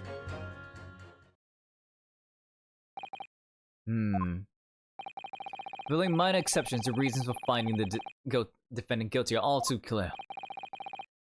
When the stabbing occurred, only two people at the scene were the victim and the accused. And the accused himself has admitted to seeing the victim in her green overcoat sink to the ground before his eyes. Furthermore, we've heard from an inspector that the defendant then fled the scene. I must say, I would have ample ground to convict this man already. Oh dear. Even the judge appears convinced of Mr. Natsume's guilt now. Why did he have to run away like that? And how are we supposed to believe in some phantom attacker that no one could see? This is impossible. How can I possibly make a case for the defense? Mr. Naruhodo, there's no time for grumbling. We want to force the trial to continue. Yes, I know. I have to turn the tide. I must make the jurors change their minds. Well, 4 of them at least. Exactly. We have no choice but to forge onward. You have the floor, Counsel. Begin your summation examination. Yes, my lord. I just need to keep this trial going somehow. Whatever it takes. Come on, Ryunosuke. You can do it! I completely forgot about the summation examination. It's been a while. It's been a while. It's been a year since I've been to trial. The defense's rebuttal.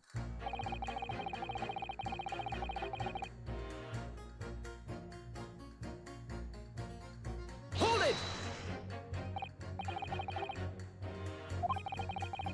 Aren't you... Yes, that's right. I was in a witness stand myself just 2 days ago. Yes, I had a feeling I need your face. But aside of it anyway. If I remember correctly, you're a banker, aren't you? That's right. After the gold rush went down under, I came back to London to work. It was all going similarly until you started fussing around. Bruce Fairplay was a man of repute. Sorry? Don't think I've forgotten how you treated me the other day. You had me and that young hatter pegged as criminals. Oh, well, you know, water under the bridge. And that's all sorts of rumors buzzing around, and the police have been badgering me non-stop. If I could turn back the clock... Well, anyway, I don't know about the hatter, but at least I'm in the clear now. And free to make up my own mind about who's guilty and who isn't. Thank goodness. Alright, maybe I might struggle to change this man's mind, given our awkward history. Oh dear, what's become of Mr. First now?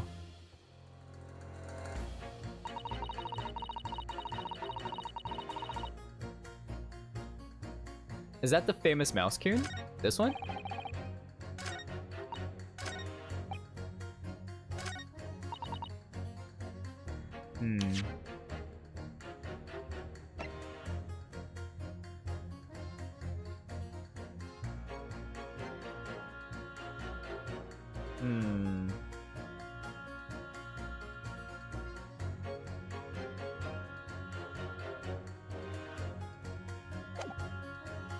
Like this dude?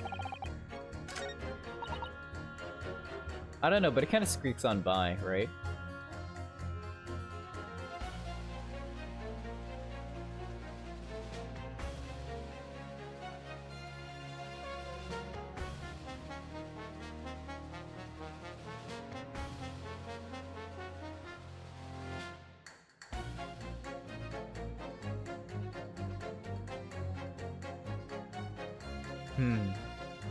Can I press about that? We're just gonna press for information. You're right that at the time of the incident, the defendant admits to having seen someone wearing a green overcoat walking ahead of him. Oh, quite. That's precisely my point.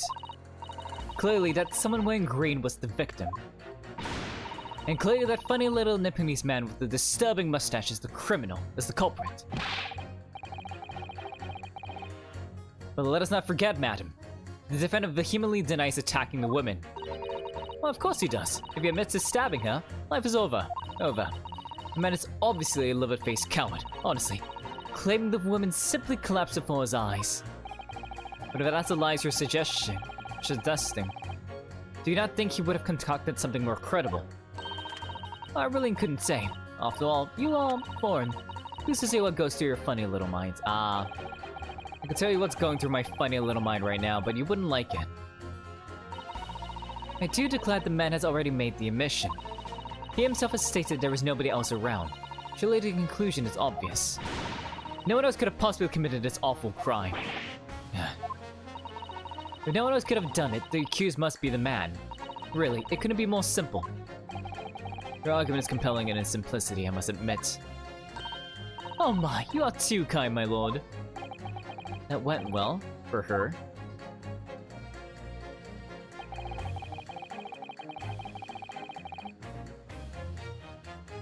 press. Hold it!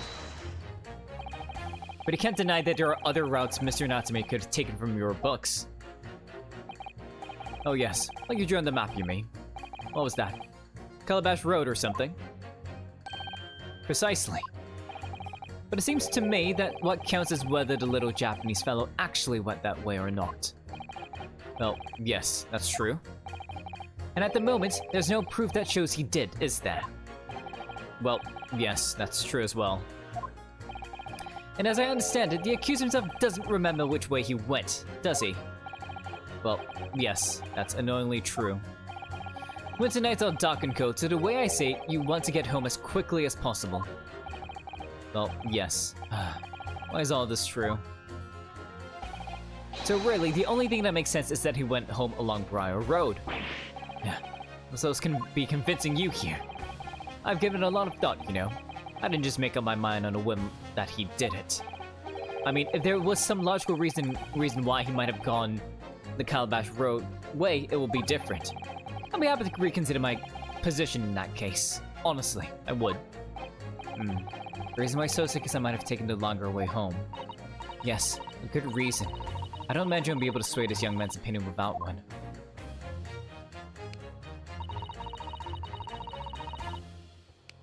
Hold it!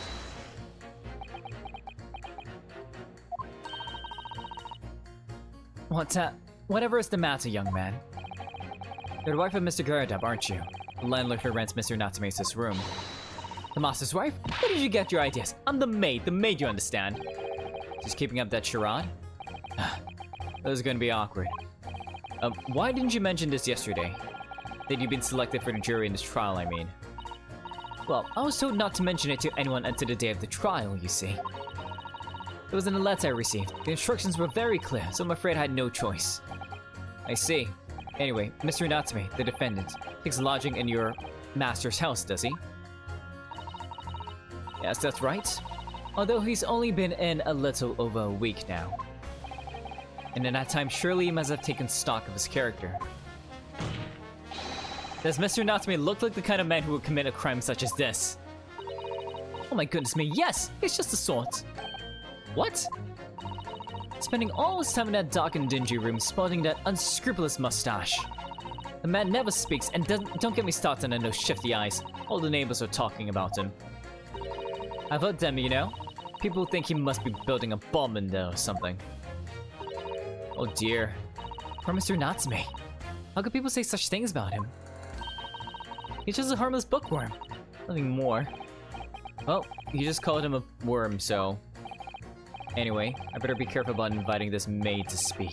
She said enough damning things already.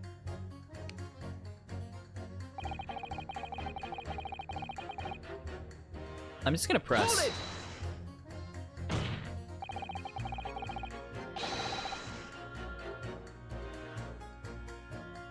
A man's life is on the line here, sir. This will take as long as it takes. Don't get clever with me now, son. My life's on the line too, and so is my family's. Nah. The likes of you wouldn't understand, but a laborer like me can't afford to take time off. If I don't work, I don't eat, and neither do the wife and kids. Oh, I see. That must be very hard. I go to the union every morning to find out what needs doing. If you're late and the work's taken, it's tough. This time of year, there's water and gas supply pipes busting left, right, and center. They have to cheap labor to get the roads dug up to fix it. There's a hard slog from dawn till dusk, it seems. It is. So you're out digging up the roads on the day of the incident as well, were you? That's right. Oh, where? In fact, if I remember rightly, it was just round the corner from where it all happened. By that old bookshop it was. What? Another coincidence. That's right. Meerschaum Street it was. Meerschaum Street?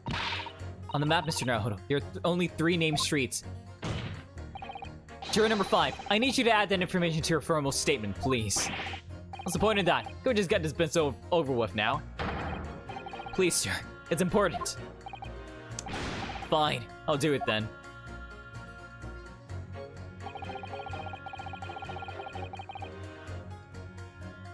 Yes, pit. Attention! Because if it was Doug, he would have to gone the long way. Those two statements are clear at odds of one another. An odds council. Explain yourself.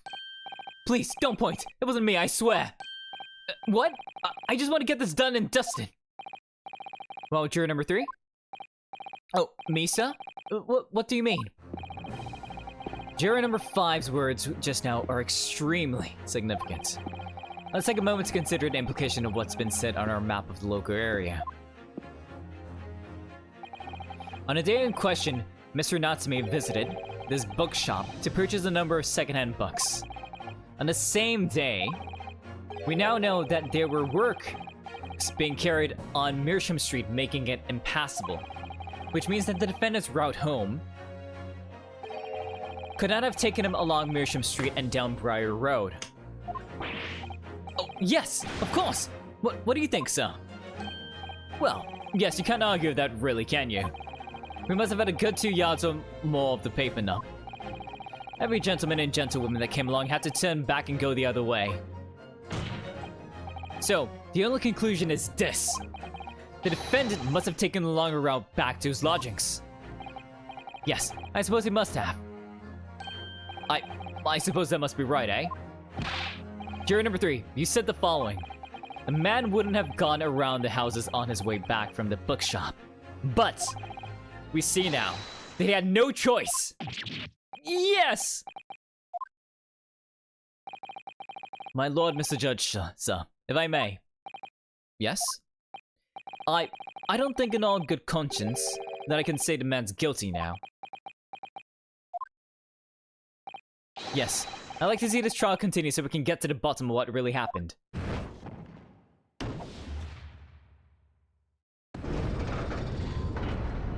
Nice. What about you, sir? Who, me? Well, alright then. There's a hole in the prosecution's argument. It should be filled in, that's what I say.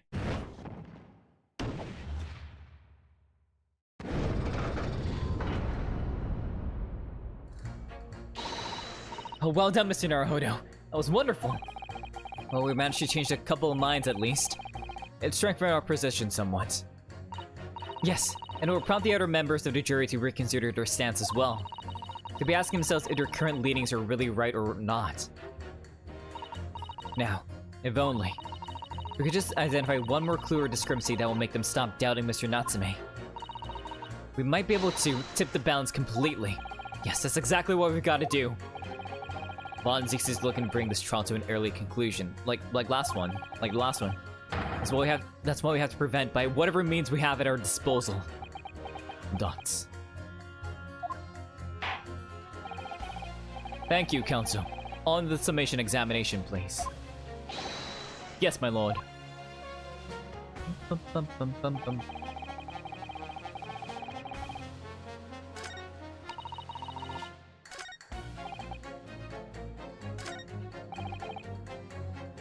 I'm just gonna press, just because. Sorry? Vote it, you say? Vote what? No. What I said was, hold it. What I wanted to ask was, do you visit your books often? I like the old books they have in there, yes. I enjoy reading them over a nice cup of oat tea. That's my daily routine, you see. Same thing every day, including the day you're all talking about. So he's a witness then, isn't he? And at what time did you visit your books on the day in question? Well, I was picking up books in there all afternoon, and it would have been just before 5 that I left. That's my daily routine, you see. And he's wearing green! Same thing every day, including the day you're all talking about. Just before 5, you say, exactly when the victim was attacked. Are you sure about the time?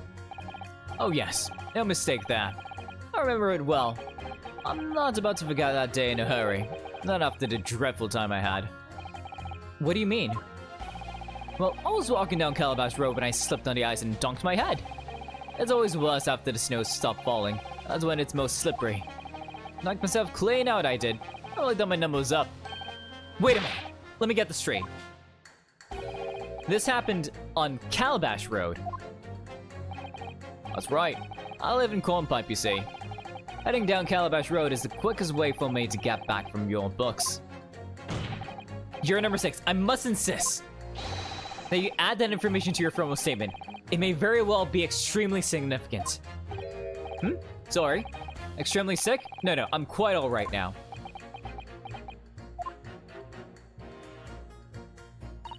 We've changed 2 of the jurors' minds, Mr. Nahodo. Yes, there's 2 more to go. Deliver the finishing blow now. It's time to turn the tables here. I wish I knew how to do it to set a takedown. I suppose words would have to suffice for now. Yeah, because he's wearing green, I just noticed that.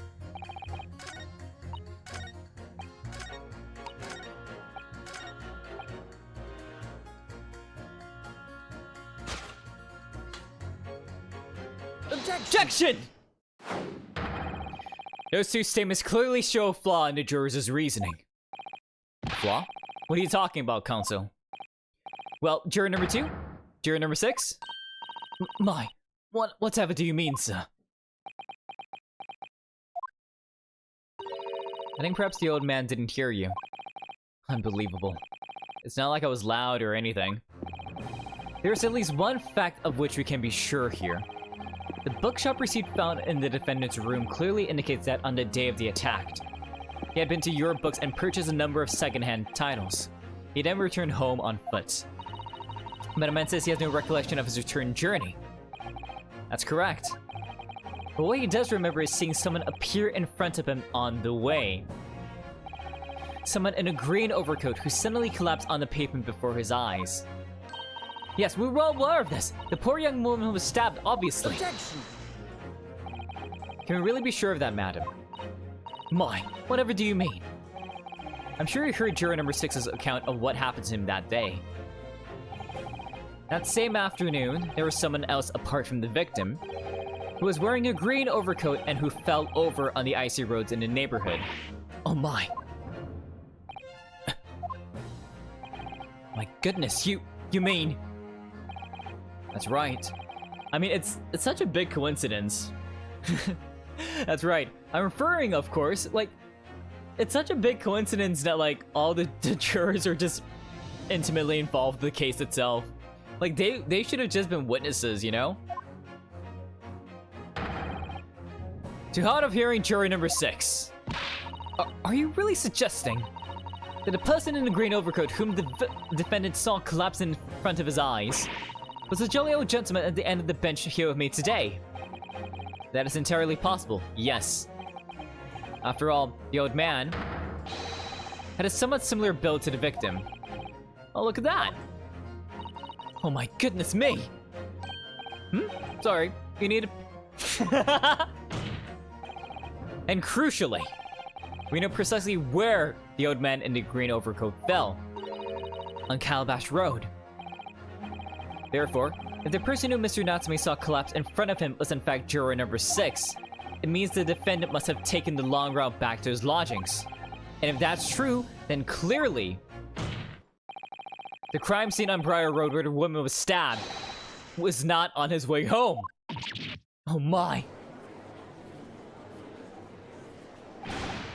You idiot, old man. If it hadn't been so daft as to be roaming about there, we'd been boxes off you hours ago. And really, what were you thinking wearing such a befuddling coat? What did you say to me? Is it a crime for an elderly to walk the streets, to say, Is it a crime to slip over the ice? Is it a crime to keep up with the latest styles and wear a beautiful green overcoat, is it?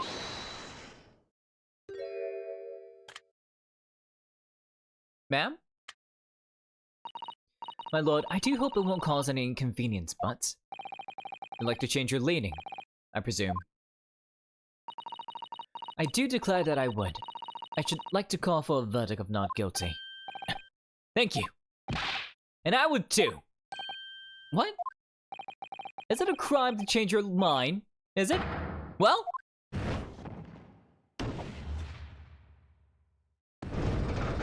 Hey.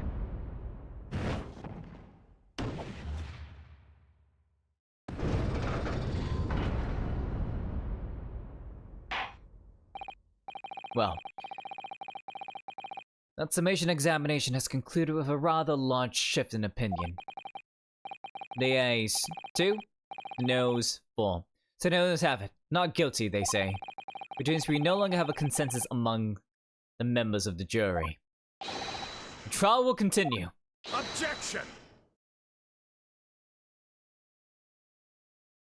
Yeah? Oh, okay. Could it seem churlish of me to drink of my hallowed chalice moments after raising an objection? Only to crush it in disgust. Pray, forgive the discourtesy. Lord Von Zeeks!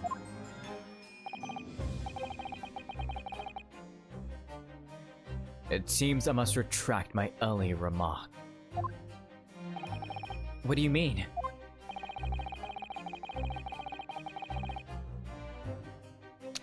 I mistakenly credited these jurors with intelligence by describing them as insightful. Yet we just witnessed them falling for a cheap trick by an Eastern entertainer. Huh? Whatever do you mean? Objection! I haven't tricked anyone! Everything I said is the truth. Indeed. Stalwart juror number 5 was undoubtedly repairing the road as he claims. I believe he said it was a good 2 yards of the pavement which you had excavated, sir. That's right. Took me an all day and they paid me a measly tuppence for it. Now, my learned Nipponese friend, tell me. Do you have any notion of the distance that 2 yards represents? Oh, well, if I'm honest, I don't have a clue, no. 2 yards is a little less than 2 meters. Less than 2 meters? That's not much at all. In other words, a distance readily vaulted by anyone of moderate vigor. Would you not agree, my stalwart friend? Me? Well, I can't say you're wrong, no. What? And did you perchance erect a sign to prevent pedestrians from passing the site of your works? I wouldn't dream of it. What a waste of time. No creatures would have had a hope of passing anyways, and we'd just turn any gentlefolk back when they come. Cause just jump right over us all the time. The accused is no gentleman as far as I can see. I have little doubt, however, that he would spring over a 2-yard trench in his meanderings around town. Oh. Is that true? Is it? The incontrovertible truth is that the books just purchased by the accused were found at the scene. There can be no doubt that on his way back to his lodgings, Mr. Natsume walked down Briar Road. Crushed in a single sentence. And, old man, Code Man, he can talk. He said that around 5 o'clock on the day in question he slipped and fell on Calabash Road. Great. Was there a suspicious looking Nipponese behind you at the time? Oh, I can't say as I remember. You don't remember? How about to wager, my learned friend? You said it was this omen that the accused saw, but I would lay 1,000 to 1 against you being able to prove it.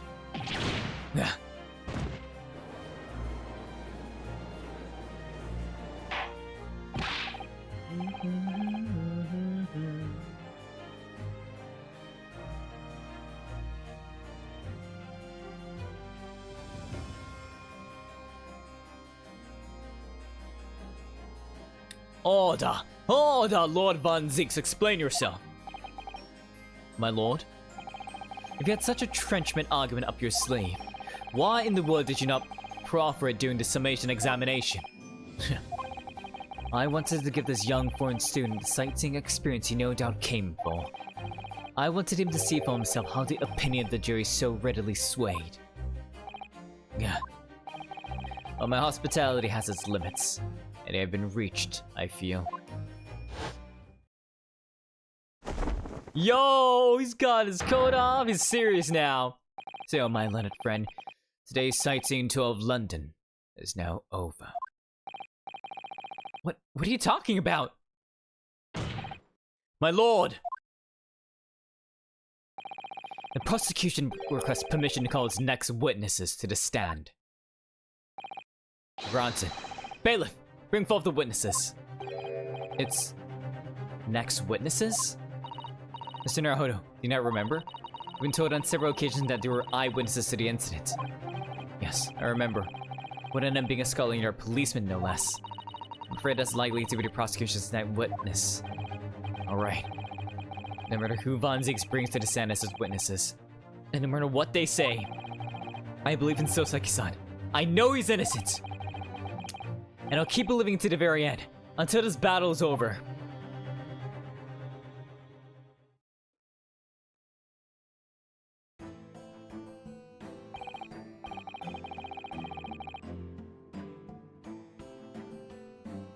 Witnesses, state your names and occupations for the court.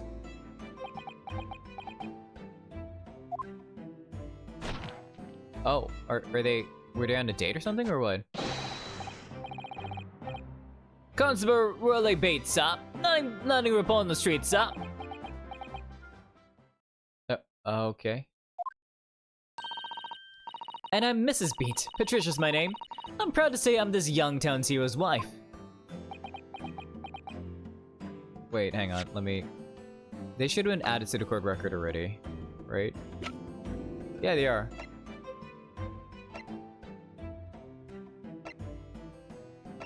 Okay. Whoa. Dots. What's the story here? Well, in truth, we've not been married long. In fact, we celebrated our first anniversary only the other day. It's been a year. Hey, congratulations. Dots. No, it was your husband I was asking about. He seems tired. Oddly surprising. Whilst being an honorable occupation, patrolling the beat is the most demanding work in the world. Oh, really? I'm sure I've heard that before, actually. Indeed. Apart from our days off, our gallant officers trudge some 20 miles a day, you know. They patrol boarding houses and pubs, collect taxes, survey the streets, check that meters are reading true, and are responsible for keeping the streets clean, and lighting and extinguishing our streetlights. There are a number of items that I listed that don't sound much like policing duties at all. I wouldn't just be falling asleep on my feet, I'd have collapsed long ago. But it goes without saying that a policeman's primary duty is the apprehension of criminals. Even when he's off duty, a constable is expected to investigate and resolve any crimes on his beat. For the London Bobby is a man's honor. And a man of slumber. On the day in question, this man and his wife were walking down Briar Road in the opposite direction, and he witnessed the incident as it occurred. Is that not correct, Mr. and Mrs. Beat? That's right, sir. Isn't it, Rowley? Dots. Constable Rowley Bates, sir. Nothing to report on the street, sir. What a great witness he's going to be.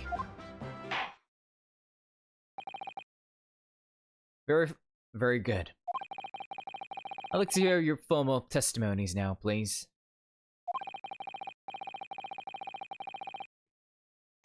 You will tell the court exactly what you saw on the afternoon of the incident.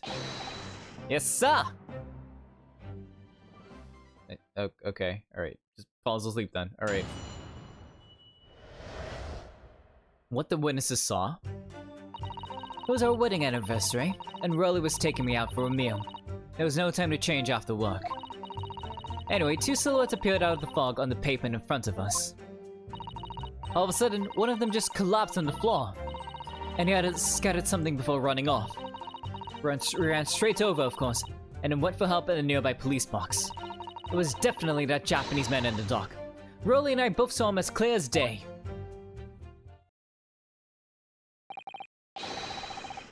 Well, this is extremely compelling testimony, I must say. Dots. Oh dear. This policeman and his wife are claimed to have possibly identified Mr. Natsume at the scene.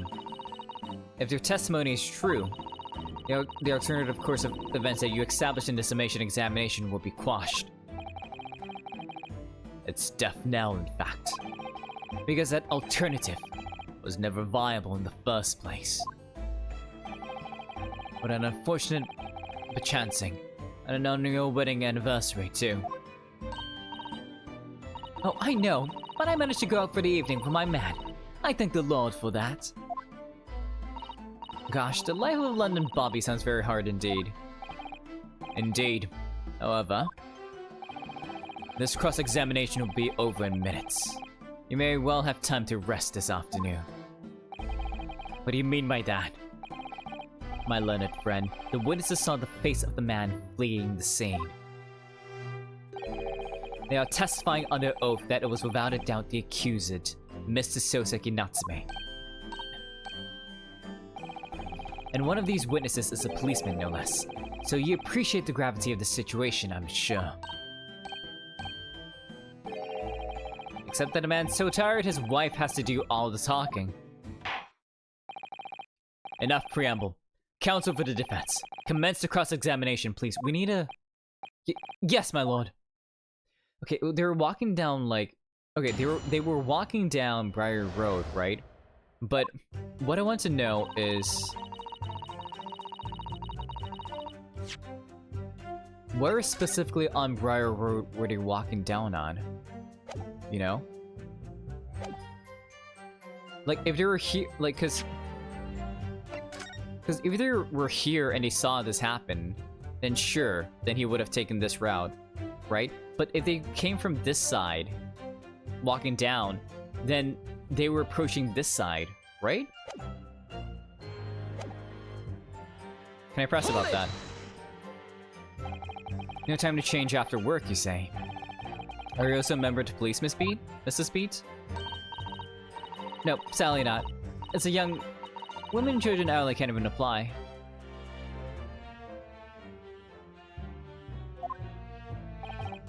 Well, I think you can probably see why children and the elderly can't do the job. Can you? Can't you? I think Rolly looks ever so handsome in his uniform. It sits you down to the ground, doesn't it, darling?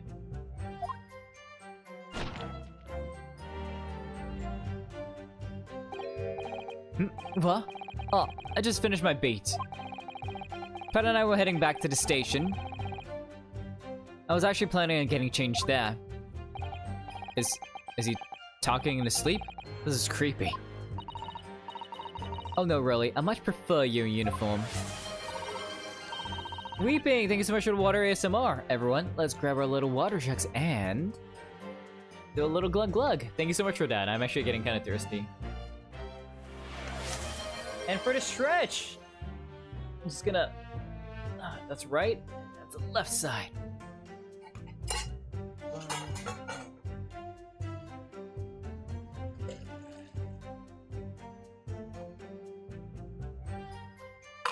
Okay.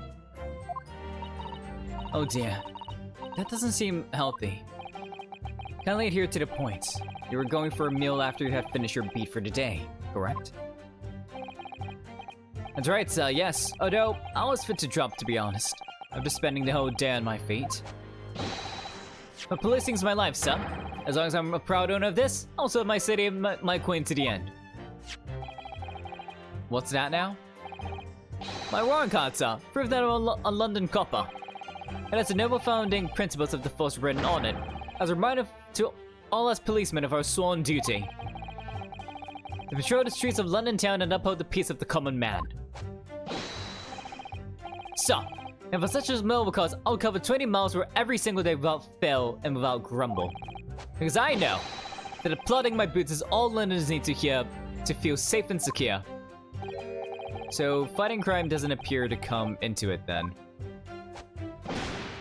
But sir, just on that particular day, I was looking forward to celebrating my wedding anniversary.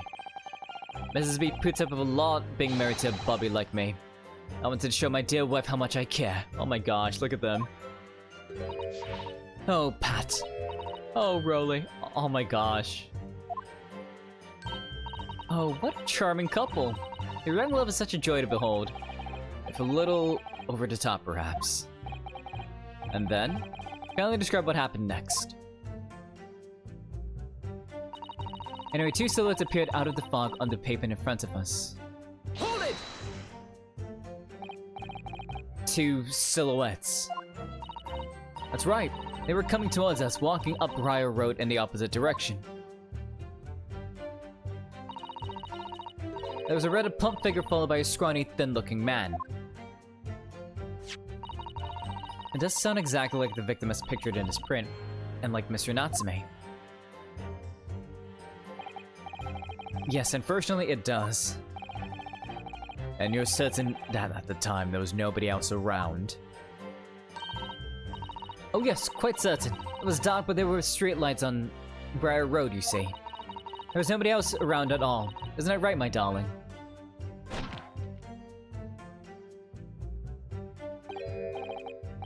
What? Ah, yes, that's right. Of course, there was a light fog on the ground. But Briar Road is dead straight, and you can see a fairly long way down the pavement. And then there's the street lighting as well. I didn't see any other pedestrians.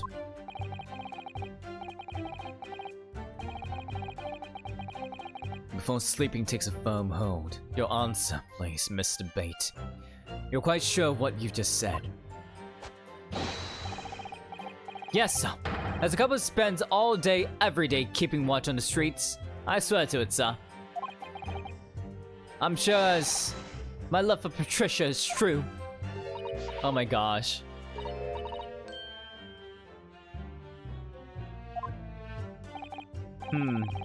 Assuming there was no one else around other than the victim and the attacker.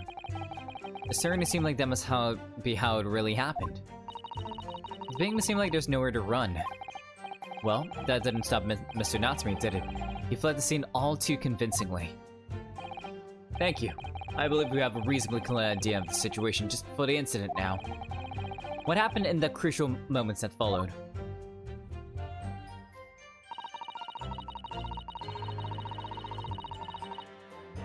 Hold it! Scattered something. What do you mean by that? Oh, well, I couldn't quite make out what it was at the time. But then we got closer. We realized what it was. Didn't we, darling? I think the scarf is connected to both of them. It's like that, right? Well, yes, that's right. It was some old books. I see. Old books. Yes, sir! The culprit had dropped a number of them, all around where the victim lay on the pavement. Indeed. It's clearly pictured in his photographic print. That rotten Japanese man did that when he did the deed! Hold it!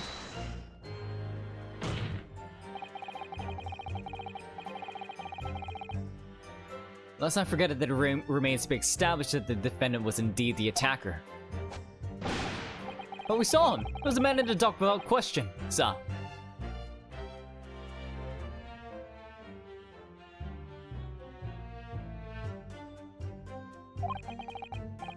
The mustache, the hunchback, the cat-like eyes, the tout mouth, the snub nose, everything.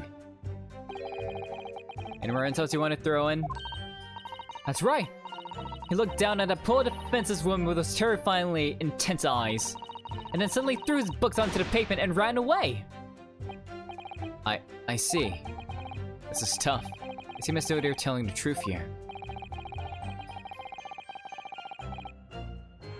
May I remind the court that this unambiguous testimony comes from a policeman and his wife. Now please, continue. Yes, sir!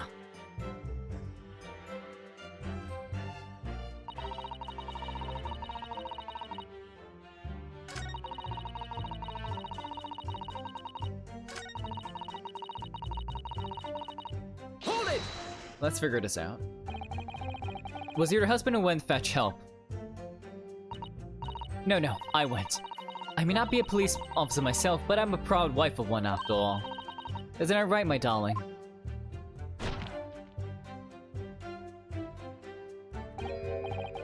What? Ah, yes, that's right. I asked Mrs. Beat to go. I was off duty by that point. But Bobby's never truly off duty, of course, so I felt obliged to stay and guard the scene. Very laudable, Mr. Bate. Preserving the scene of a crime is a task of considerable importance. That's why I sent Patricia, you see. I told her where to find the right police box. Forgive my ignorance, but what do you mean exactly by the right police box? Depends on the crime's location, you see, as to who deals with it. But the woman was stabbed wasn't actually on my beat. So I told Patricia to wait to the police box for the beat the incident fell under so she could go and report it. I ran as quickly as I could and asked for help from the Bobby on duty. There was nothing more potent than a young couple in love working together, you see. You know? And thanks to your swift response, the case was quickly resolved. The actions of two model citizens. Oh please, you're making us blush! Isn't he, darling? Where's the police box still? Like, which direction did you go to?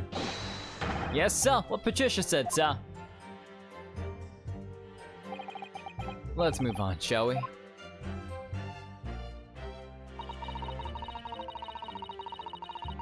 Hold it! But surely you wouldn't have been able to see his face by the light of the gas street lamps, would you?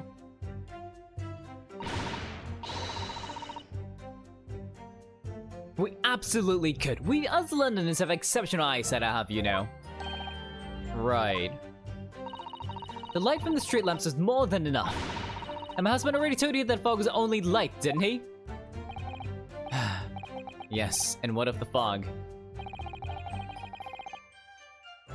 Famous for it across the globe, I believe. But it's an absolute menace to us who have to live with it, of course. Oh, it is, it is. When it's thick, you can't even see the hand at the end of your own arm. Yes, alright, I take your point. Now, could you please stop shaking your husband about? The constant fog makes our eyes very sharp, you see. That's all I can tell you for sure and certain that it was that little Japanese man we saw.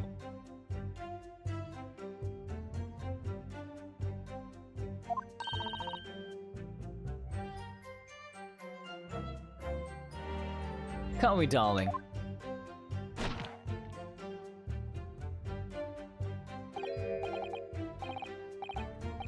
Well, yes. It was the accused and no mistake.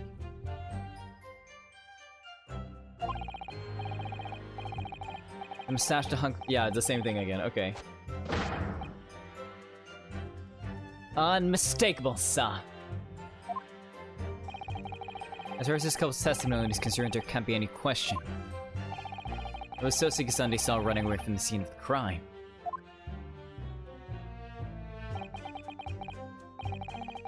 So that's it, is it? That's their entire testimony? What do you think, Mr. Naruhodo? Well, I hate to admit it, but on hearing the testimony, it really does seem as though Mr. and Mrs. Beat saw what they saw. Mr. Natsume running from the scene on Briar Road that day. Dots. Yes, I feel the same. So if that's true, where does it leave us? The members of the jury are sure to call for a guilty verdict after this testimony. Oh no, and what do you do?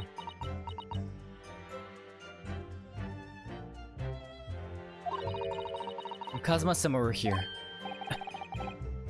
What are you trying to say? I think he would try to find a contradiction somewhere else within their testimony. What do you mean, somewhere else? Your statements about seeing Mr. Natsume is unequivocal. Calling that into question won't help. But if you could identify some other part of their testimony to which appears to contradict the facts, you might be able to discredit them, to make the jury doubt. Okay. Find a discrepancy in their statements somewhere. If we don't, I'm afraid the trial may reach an early and unfavorable conclusion. Why do I always seem to be so up against it? Mr. Lura, sir. Can I ask you something? Oh, yes, of course. Of course, what is it? Well, you keep asking us all these questions about everything we've told you, so... It seems like you don't believe our testimony, is that right? Is it? Well, out with it. What? No. Oh no, it's really not that at all. My husband's a policeman, remember? And I know what I saw. I remember every last detail, everything. Like... Oh, I know. What about the books the man dropped? I can tell you the names of every single one I could. Every single one. And you dare to question how reliable my testimony... Actually... That will do, Mrs. Beat. No, it will not. It won't do at all. That Japanese lawyer has no idea what I'm capable of. Even if I decide to forgive him for insulting us, don't think for a moment that Roly will. I really didn't mean to cause offense. Please put your husband's fist down. But perhaps you would like the opportunity to supplement your testimony, Mrs. Beat. Might that appease you? Oh, thank you, my lord. That would settle things nicely. Wouldn't it, darling? Actually, now we can... I could even tell you the names of the 4 books you dropped at the scene.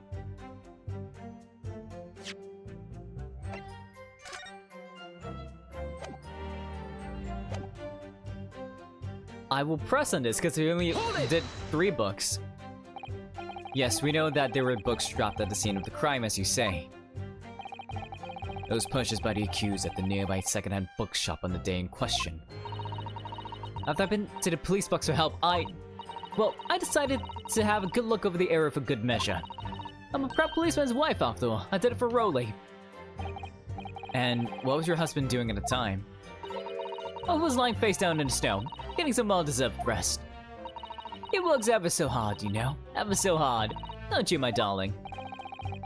Interesting way of guarding the scene of the crime.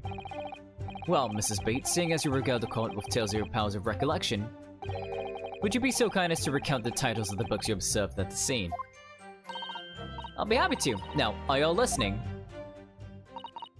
That was the picture of Monsieur Somebody or other, and What's It Yearnings. And then there was a meal for someone, and the last was definitely the thing gave me something. You see? Yes. I see there are 1 or 2 holes in your memory. Oh well, they were along those lines, I'm quite sure. There were indeed books found at the scene of the titles along those lines, as you put it. Well, what did I tell you? So, I think it's very mean that the way you've been implying that my testimony can't be trusted. Don't you agree, darling? Oh god. Yo, what the yo, put the gun down, yo. Anyone who upsets my Patricia will answer to me to answer to.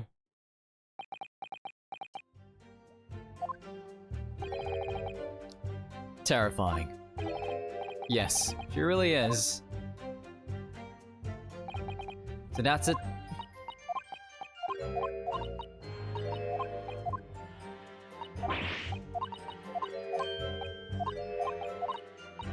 Okay, it's the last thing that I need.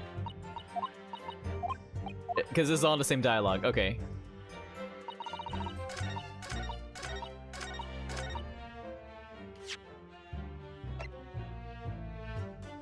Objection! Okay, hang on. I really need to pee. I'll be right back.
Okay.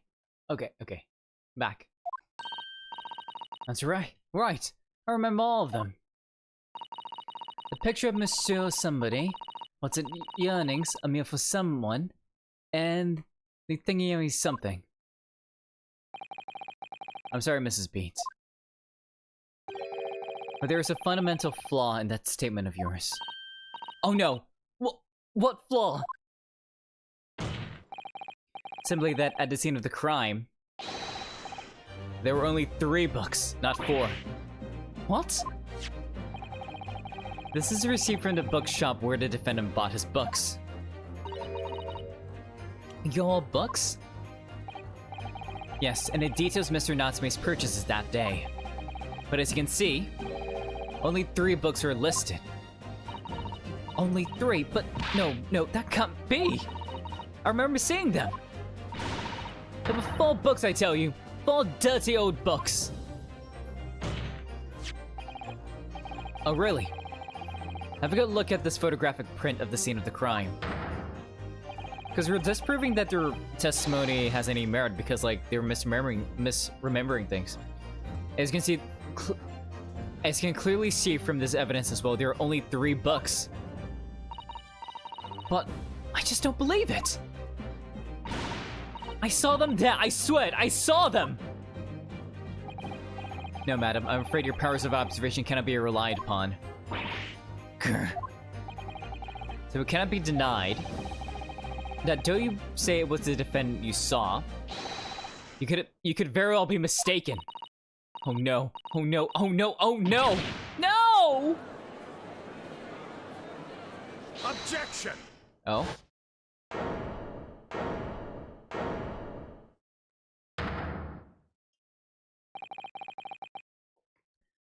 It's plainly evident that it is your powers of deduction that cannot be relied upon, my learned Nipponese friend. What? What cannot be denied is that these 2 witnesses saw the accused running from the scene. A fact that you know very well you have no hope of disproving. Though you've striven to avert attention from that by dint of some inconsequential discrepancies. Would that be fair? He sees right through me. But your plan has somewhat recoiled against you. What are you talking about? It's quite simple. Let me explain with a toast. To the policeman's wife and her entirely accurate testimony in every respect. Oh! You see, the matter is not up for debate. Scene on Briar Road, a total of 4 books were most definitely found. Objection! But what about photographic print? It shows only 3 books. Quite right. Only 3 can be seen in that print. What, that print? You mean to say? Allow me to present another. One that shows the victim's hand.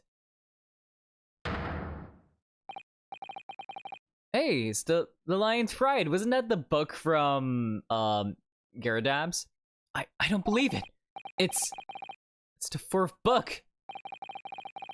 As you will observe.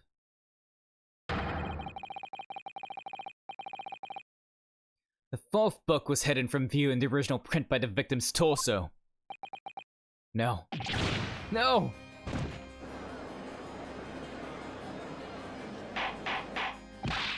Order! Order! There, you see? You see? Look at that. Look, look, look. Yes. It's just like I said, isn't it, my darling?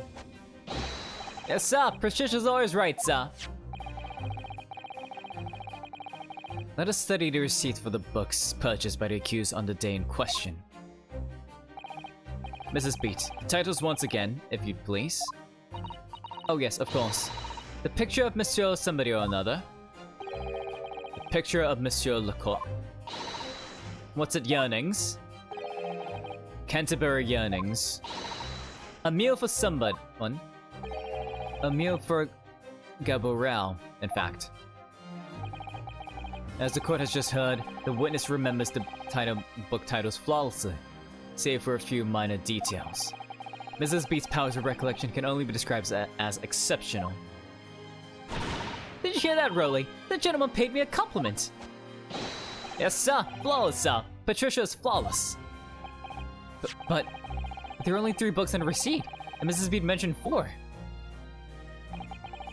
There's nothing surprising about that.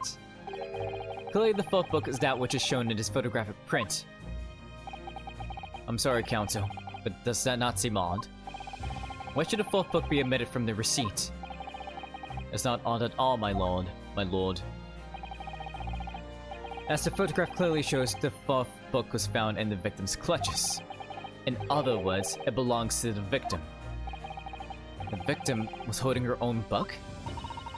I wonder, what became of that 4th book? But then she has a bag. Why wouldn't she just keep it in her bag? Obviously, it wasn't overlooked by the investigating officers at Scotland Yard. I have it here as evidence. Wait, we're gonna open it up. You will submit that and the affirmation and photographic print to the court, please, Counsel. My pleasure, my lord.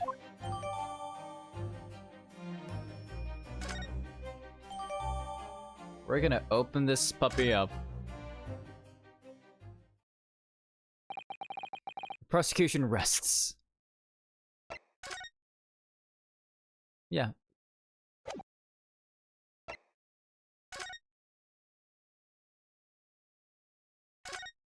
The Lion's Bride. Let me see. There's a book entitled The Lion's Bride. I'm afraid I don't know any English literature at all. So it wouldn't be something I've heard. Wait a minute. The Lion's Bride?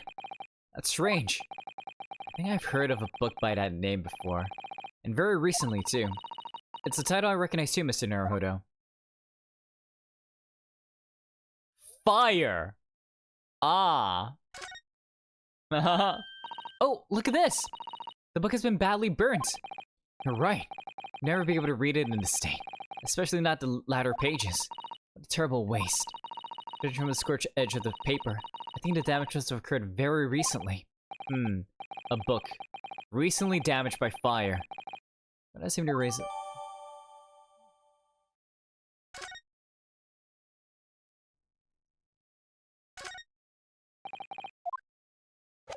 Okay, I got this in the bag. Let's go. I have nothing further to add. What? You seem surprised, my linnet friend. But your resistance until now has been in vain. Entertaining, yes, but futile. The spurious longer route to the accused lodgings that you tried to establish in your summation examination, and the attempted discrediting of the witness's powers of recollection in your cross-examination. Futile. I walked right into this, didn't I? You see, everything we said is true. Isn't that right, my darling? Yes, Pat. Marry me, Pat. So, perhaps the ladies and gentlemen of the jury would like to reconsider their positions. Should the court waste any more time on this Nipponese travesty? Oh, it's the decision you have to make all too apparent already. You have heard all of the witnesses and seen all of the evidence. The trial has run its course. Mr. Naruhodo, I'm afraid we're in a terrible, precarious position. Yeah, you don't say. I know, but if I fight back in the wrong way now, it could very well make matters worse. Think we're gonna think. What do you do now?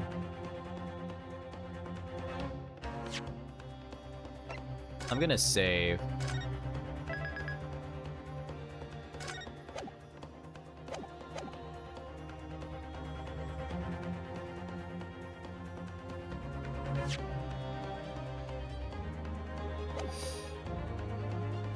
Wait and see. I should just keep quiet now and see what happens. Well, it appears the defense has no objection at this juncture. In which case... Mr. Nero, was it not clear? The case here to defense is in great danger. Yes, I realize that, which is why I decided to let the sweat drip from my trembling brow in silence. You're so right, sorry. If I don't say anything now, it'll be over. It won't be end well for us. Hold it! Okay, let's object. Whatever I'm saying. No, wait. The defense... Objection! The defense will have to wait. Because that sapless hesitation cannot go unpunished. Wasn't your derisive finger-pointing punishment enough? No, my learned friend. It's over. That last cross-examination was your final chance to establish a credible defense, and you failed. The die has been cast. There's no more room for debate. Well, it might be over as far as you're concerned, but... I can't think of what to say. If I may, Lord Von Zeeks, it seems somewhat boorish to close down the debate at this point. Your insignificant little Eastern Isle must be a lawless hole indeed. For a lowly judicial assistant to have the audacity to intervene at a moment like this. Oh. I am, to my shame, still a very inexperienced lawyer. So you have to forgive me, but I consider my assistant's advice essential and her opinions invaluable. Mr. Naruhodo. One of this land's great guiding principles is tolerance, so the court will hear you, madam. Go ahead, Mr. Sato. Please. Very well. Pray, what insight can you give us? What have we all overlooked in this matter that you see fit to pursue further? Well, the court has been presented with new evidence, but only after the last cross-examination finished. I see. And you believe that this new evidence warrants further examination, do you? Mr. Naruhodo, what do you think? Yes, it does. It's just possible that this new evidence might be the decisive proof we've been waiting for. The judge is sure to ask the members of the jury to announce your leavings in a moment. And of course, he's sure to ask you to examine what the crucial piece of evidence is and why. So we must take this opportunity to examine the newly... is the book. And thank you, Mr. Sato. This is it. Sato-san has managed to win us one last chance here. I can't let it go to waste. The defense wishes to present evidence, my lord. Very well. The defense may present one further piece of evidence.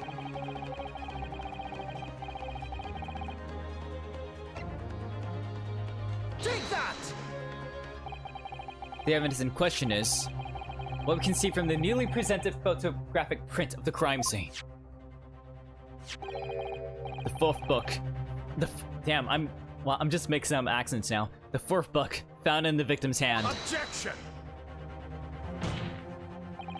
We have already discussed the fourth book at length. Other than it being the victim's graft at the time of the incident, no significance has been attached to it. Pursuing the matter further will be a flagrant waste of the court's time, as you well know. Yes, I'm afraid, counsel, I must concur with the prosecution on this matter. When I afforded you this opportunity, you led the court to believe that the evidence in question contained a hitherto undiscovered clue. So I must insist that you elaborate, counsel. You will identify this clue at once. Do I make myself clear? Oh, yes, my lord. It's, Mr. Naruhodo. I believe the prosecution is trying to avoid a thorough examination of the evidence. Which means, you may very well be on the right track. Yes, I think you might be right. So, counsel, precisely where is the vital clue to this case, which this fourth book conceals? Take that! Got it! I would ask the court to observe the back of the book in question. The back? What do you... Good gracious! It's been burnt to a crisp! So we have to ask ourselves, why was the victim clutching what is clearly an unreadable book? It is undeniably an extremely unnatural thing for her to have been doing. Objection! Unnatural, you say? And what of it, my Nipponese friend? Oh. Were I to concede the point, if it bears no relation to the case, there is nothing to discuss. So, sure you wish to assert that this fire damage is some veiled clue as to what happened that day. Pray, do enlighten us all. What truth does this charred book hide? chart book. There is just one possibility here, which I can't quite bring myself to rule out. There's an outside chance, certainly, but worth a try. Alright, I'll explain my theory. Don't keep us waiting any longer then, Council. Explain this theory of yours. What are you suggesting that you can ascertain from the fire damage of the Soritome has suffered? Its owner. My lord, the burn on the back of this book reveals a startling truth about the book's owner. I beg your pardon? But we already know who the book belongs to. The victim was gripping it in hand as she fell to the floor. After all, it's obviously hers. The question of how this book came to be in the victim's hand has yet to be answered. However, as to the questions of who the book really belongs to and where it originated, the defense has very credible answers. Good gracious, how could you possibly? Very well, I'll play along with this futile attempt to delay your inevitable demise. But do remember, the members of the jury may well burn you if your little gamble goes awry. Counsel, the defense response here is very likely to influence the final outcome of this trial. Just how to code, who do you claim is the owner of this burnt book? It is John Garadab. Take that! The answer is that the book belongs to the couple who own the house where the defendant has his lodgings. Asserted Mr. and Mrs. Garadab. The landlords. And whether this is some extraordinary coincidence or some kind of fate at work, I don't know. But of all the people in London, one of the 6 chosen from jury duty in his courtroom today is none other than Mrs. Garadab herself. Oh my goodness. Me? I think it must be mistaken that I'm not Mrs. Garadab's wife. I'm his maid. Things would be so much easier if you would just drop the pretense. Alright then, how about a simple question for you? Have you ever seen this book in Mr. Garadab's house? I would never presume to know all of the books he keeps, sir. Objection! This is outlandish behavior. This woman is the accused landlady, you say. You implicate this hard-working member of the public. You besmirch her without a shred of evidence. Your actions are unforgivable. Objection!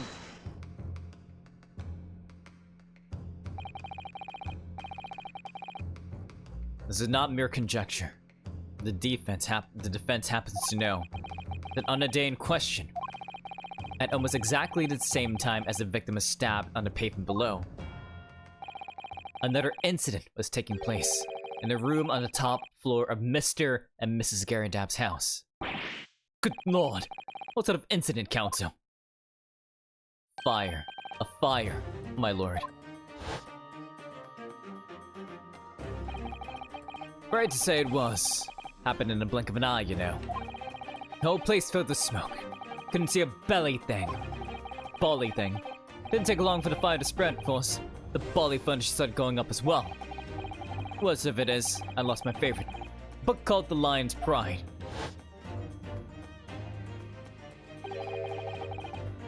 The Lion's Pride. By Jove, the very same title that's the subject of this debate. Oh dear me. Objection! This is risible. I even told the court a book by the same name was involved in the fire. In which case, it would be reasonable to assume that it was burnt to ashes. And entirely unreasonable to infer that it magically removed itself to the scene of the crime.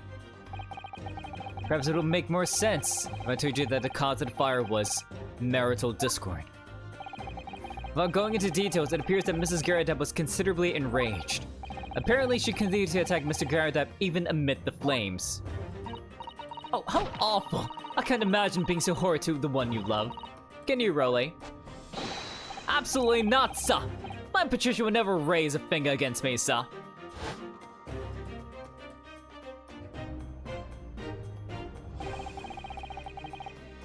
And all my favorite old novels in that case. But as soon as the fire got hold of them, that was it. Whoosh! Up in smoke. And then the wife started hurling things at me.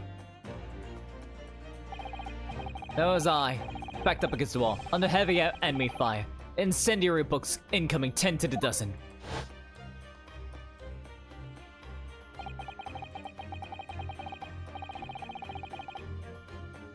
The man had his back up against the window, and he had burning books thrown at him.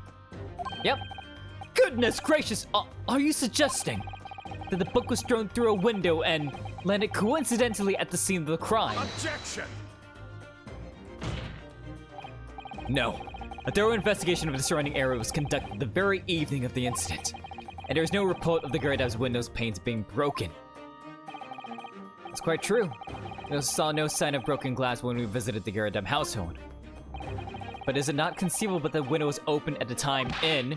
Not even remote... There was smoke, you dumb motherfucker! Let us not forget the season and the chilling weather that accompanies it. No Londoner will ever leave a window open in the middle of winter. Does the defense postulate this scenario in all seriousness, Counsel? Do you earnestly claim that the book found at the scene was a flaming projectile thrown by Mr. Garadap's wife? Yes! I believe it's a possibility, my lord. That's quite enough. Is he here? Or is it she? It is her. Well, I hope that everyone can see you for what you are now, you little foreign trickster. You call yourself a lawyer, but you're just a coward. A mean coward! Really? Claiming there are little tips that the whole neighborhood alight. Honestly. Complaining that I'm merely posing as a maid for appearance's sake. How could you? It's nothing to do with this beastly case. Not any of it. All you've done is sully your family's name. Oh, I assure you, that was never my intention. Dragging an upsetting citizen's name through the mud simply to divert attention from your failing defense. I shall box your ears, that's what I should do. It's utterly unforgivable. Too right. Here we go. How long have we sat here now, listening to this Nippone spouting out his fancy foreign theories? But, think about it. At the end of the day, the only person who could possibly have stabbed the victim is that little hunchback with the mustache, and he ran away from the scene too! I do declare you're right. It's true. Yes, what did I tell you? Makes sense to me. Sorry? What's that? Well, it would appear that the ladies and gentlemen of the jury are once again in full agreement. What is your position, Lord Von Zeeks? In truth, my lord, I feel these have been unnecessarily protracted proceedings. But then, one must always exercise patience in order to savor the best vintage. No! Wait! The mystery of the fourth book still hasn't been... Wow, there we go, the leg. If books are your predilection, my learned friend, study them on your own time.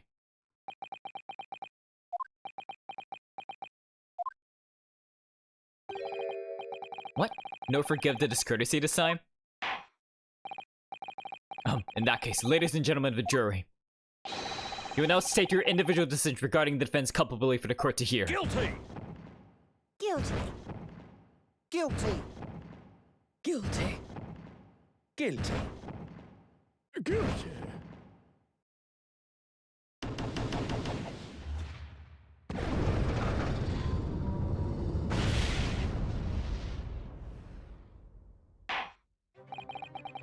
Thank you for that unambiguous response. It's twice now. It's over. But dude, he said there was smoke. He said there was smoke. He would have opened the window because he was gonna choke to death.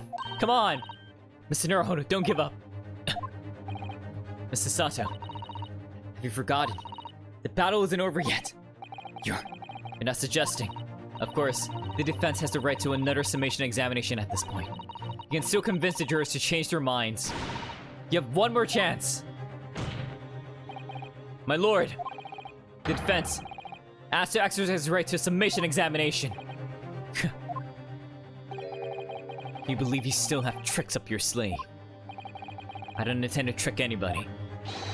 I intend to uncover the truth! There's no time to be downcast. As long as there's a chance, I have to stay strong and determined. Let's go. Oh my god.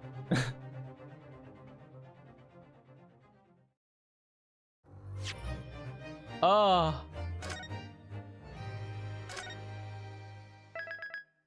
Okay. I think we're gonna call it here. That was a good 3 hours. Oh gosh. But yeah, I think like that's definitely his book. The window was definitely open because things were going up in smoke.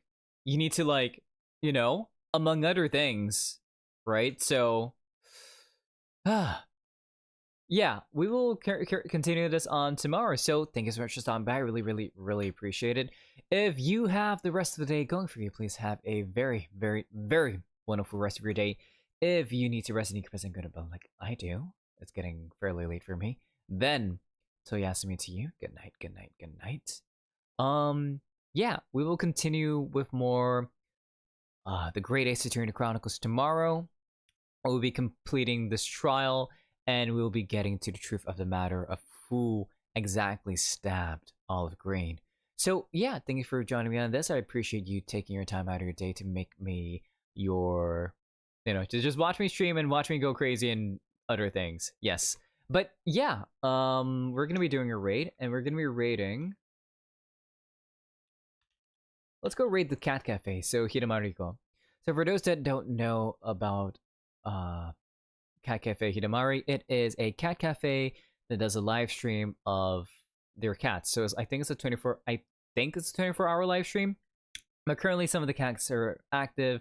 They're just chilling out, and you know, they're just being really active. So yeah, we're gonna be heading on over just for some chill vibes, and I hope to see you here tomorrow when we finish the adventure of the Cloud of Kokoro, when we solve the case. Is episode 4. So yeah, that's gonna be it from me tonight. So, what's Toya?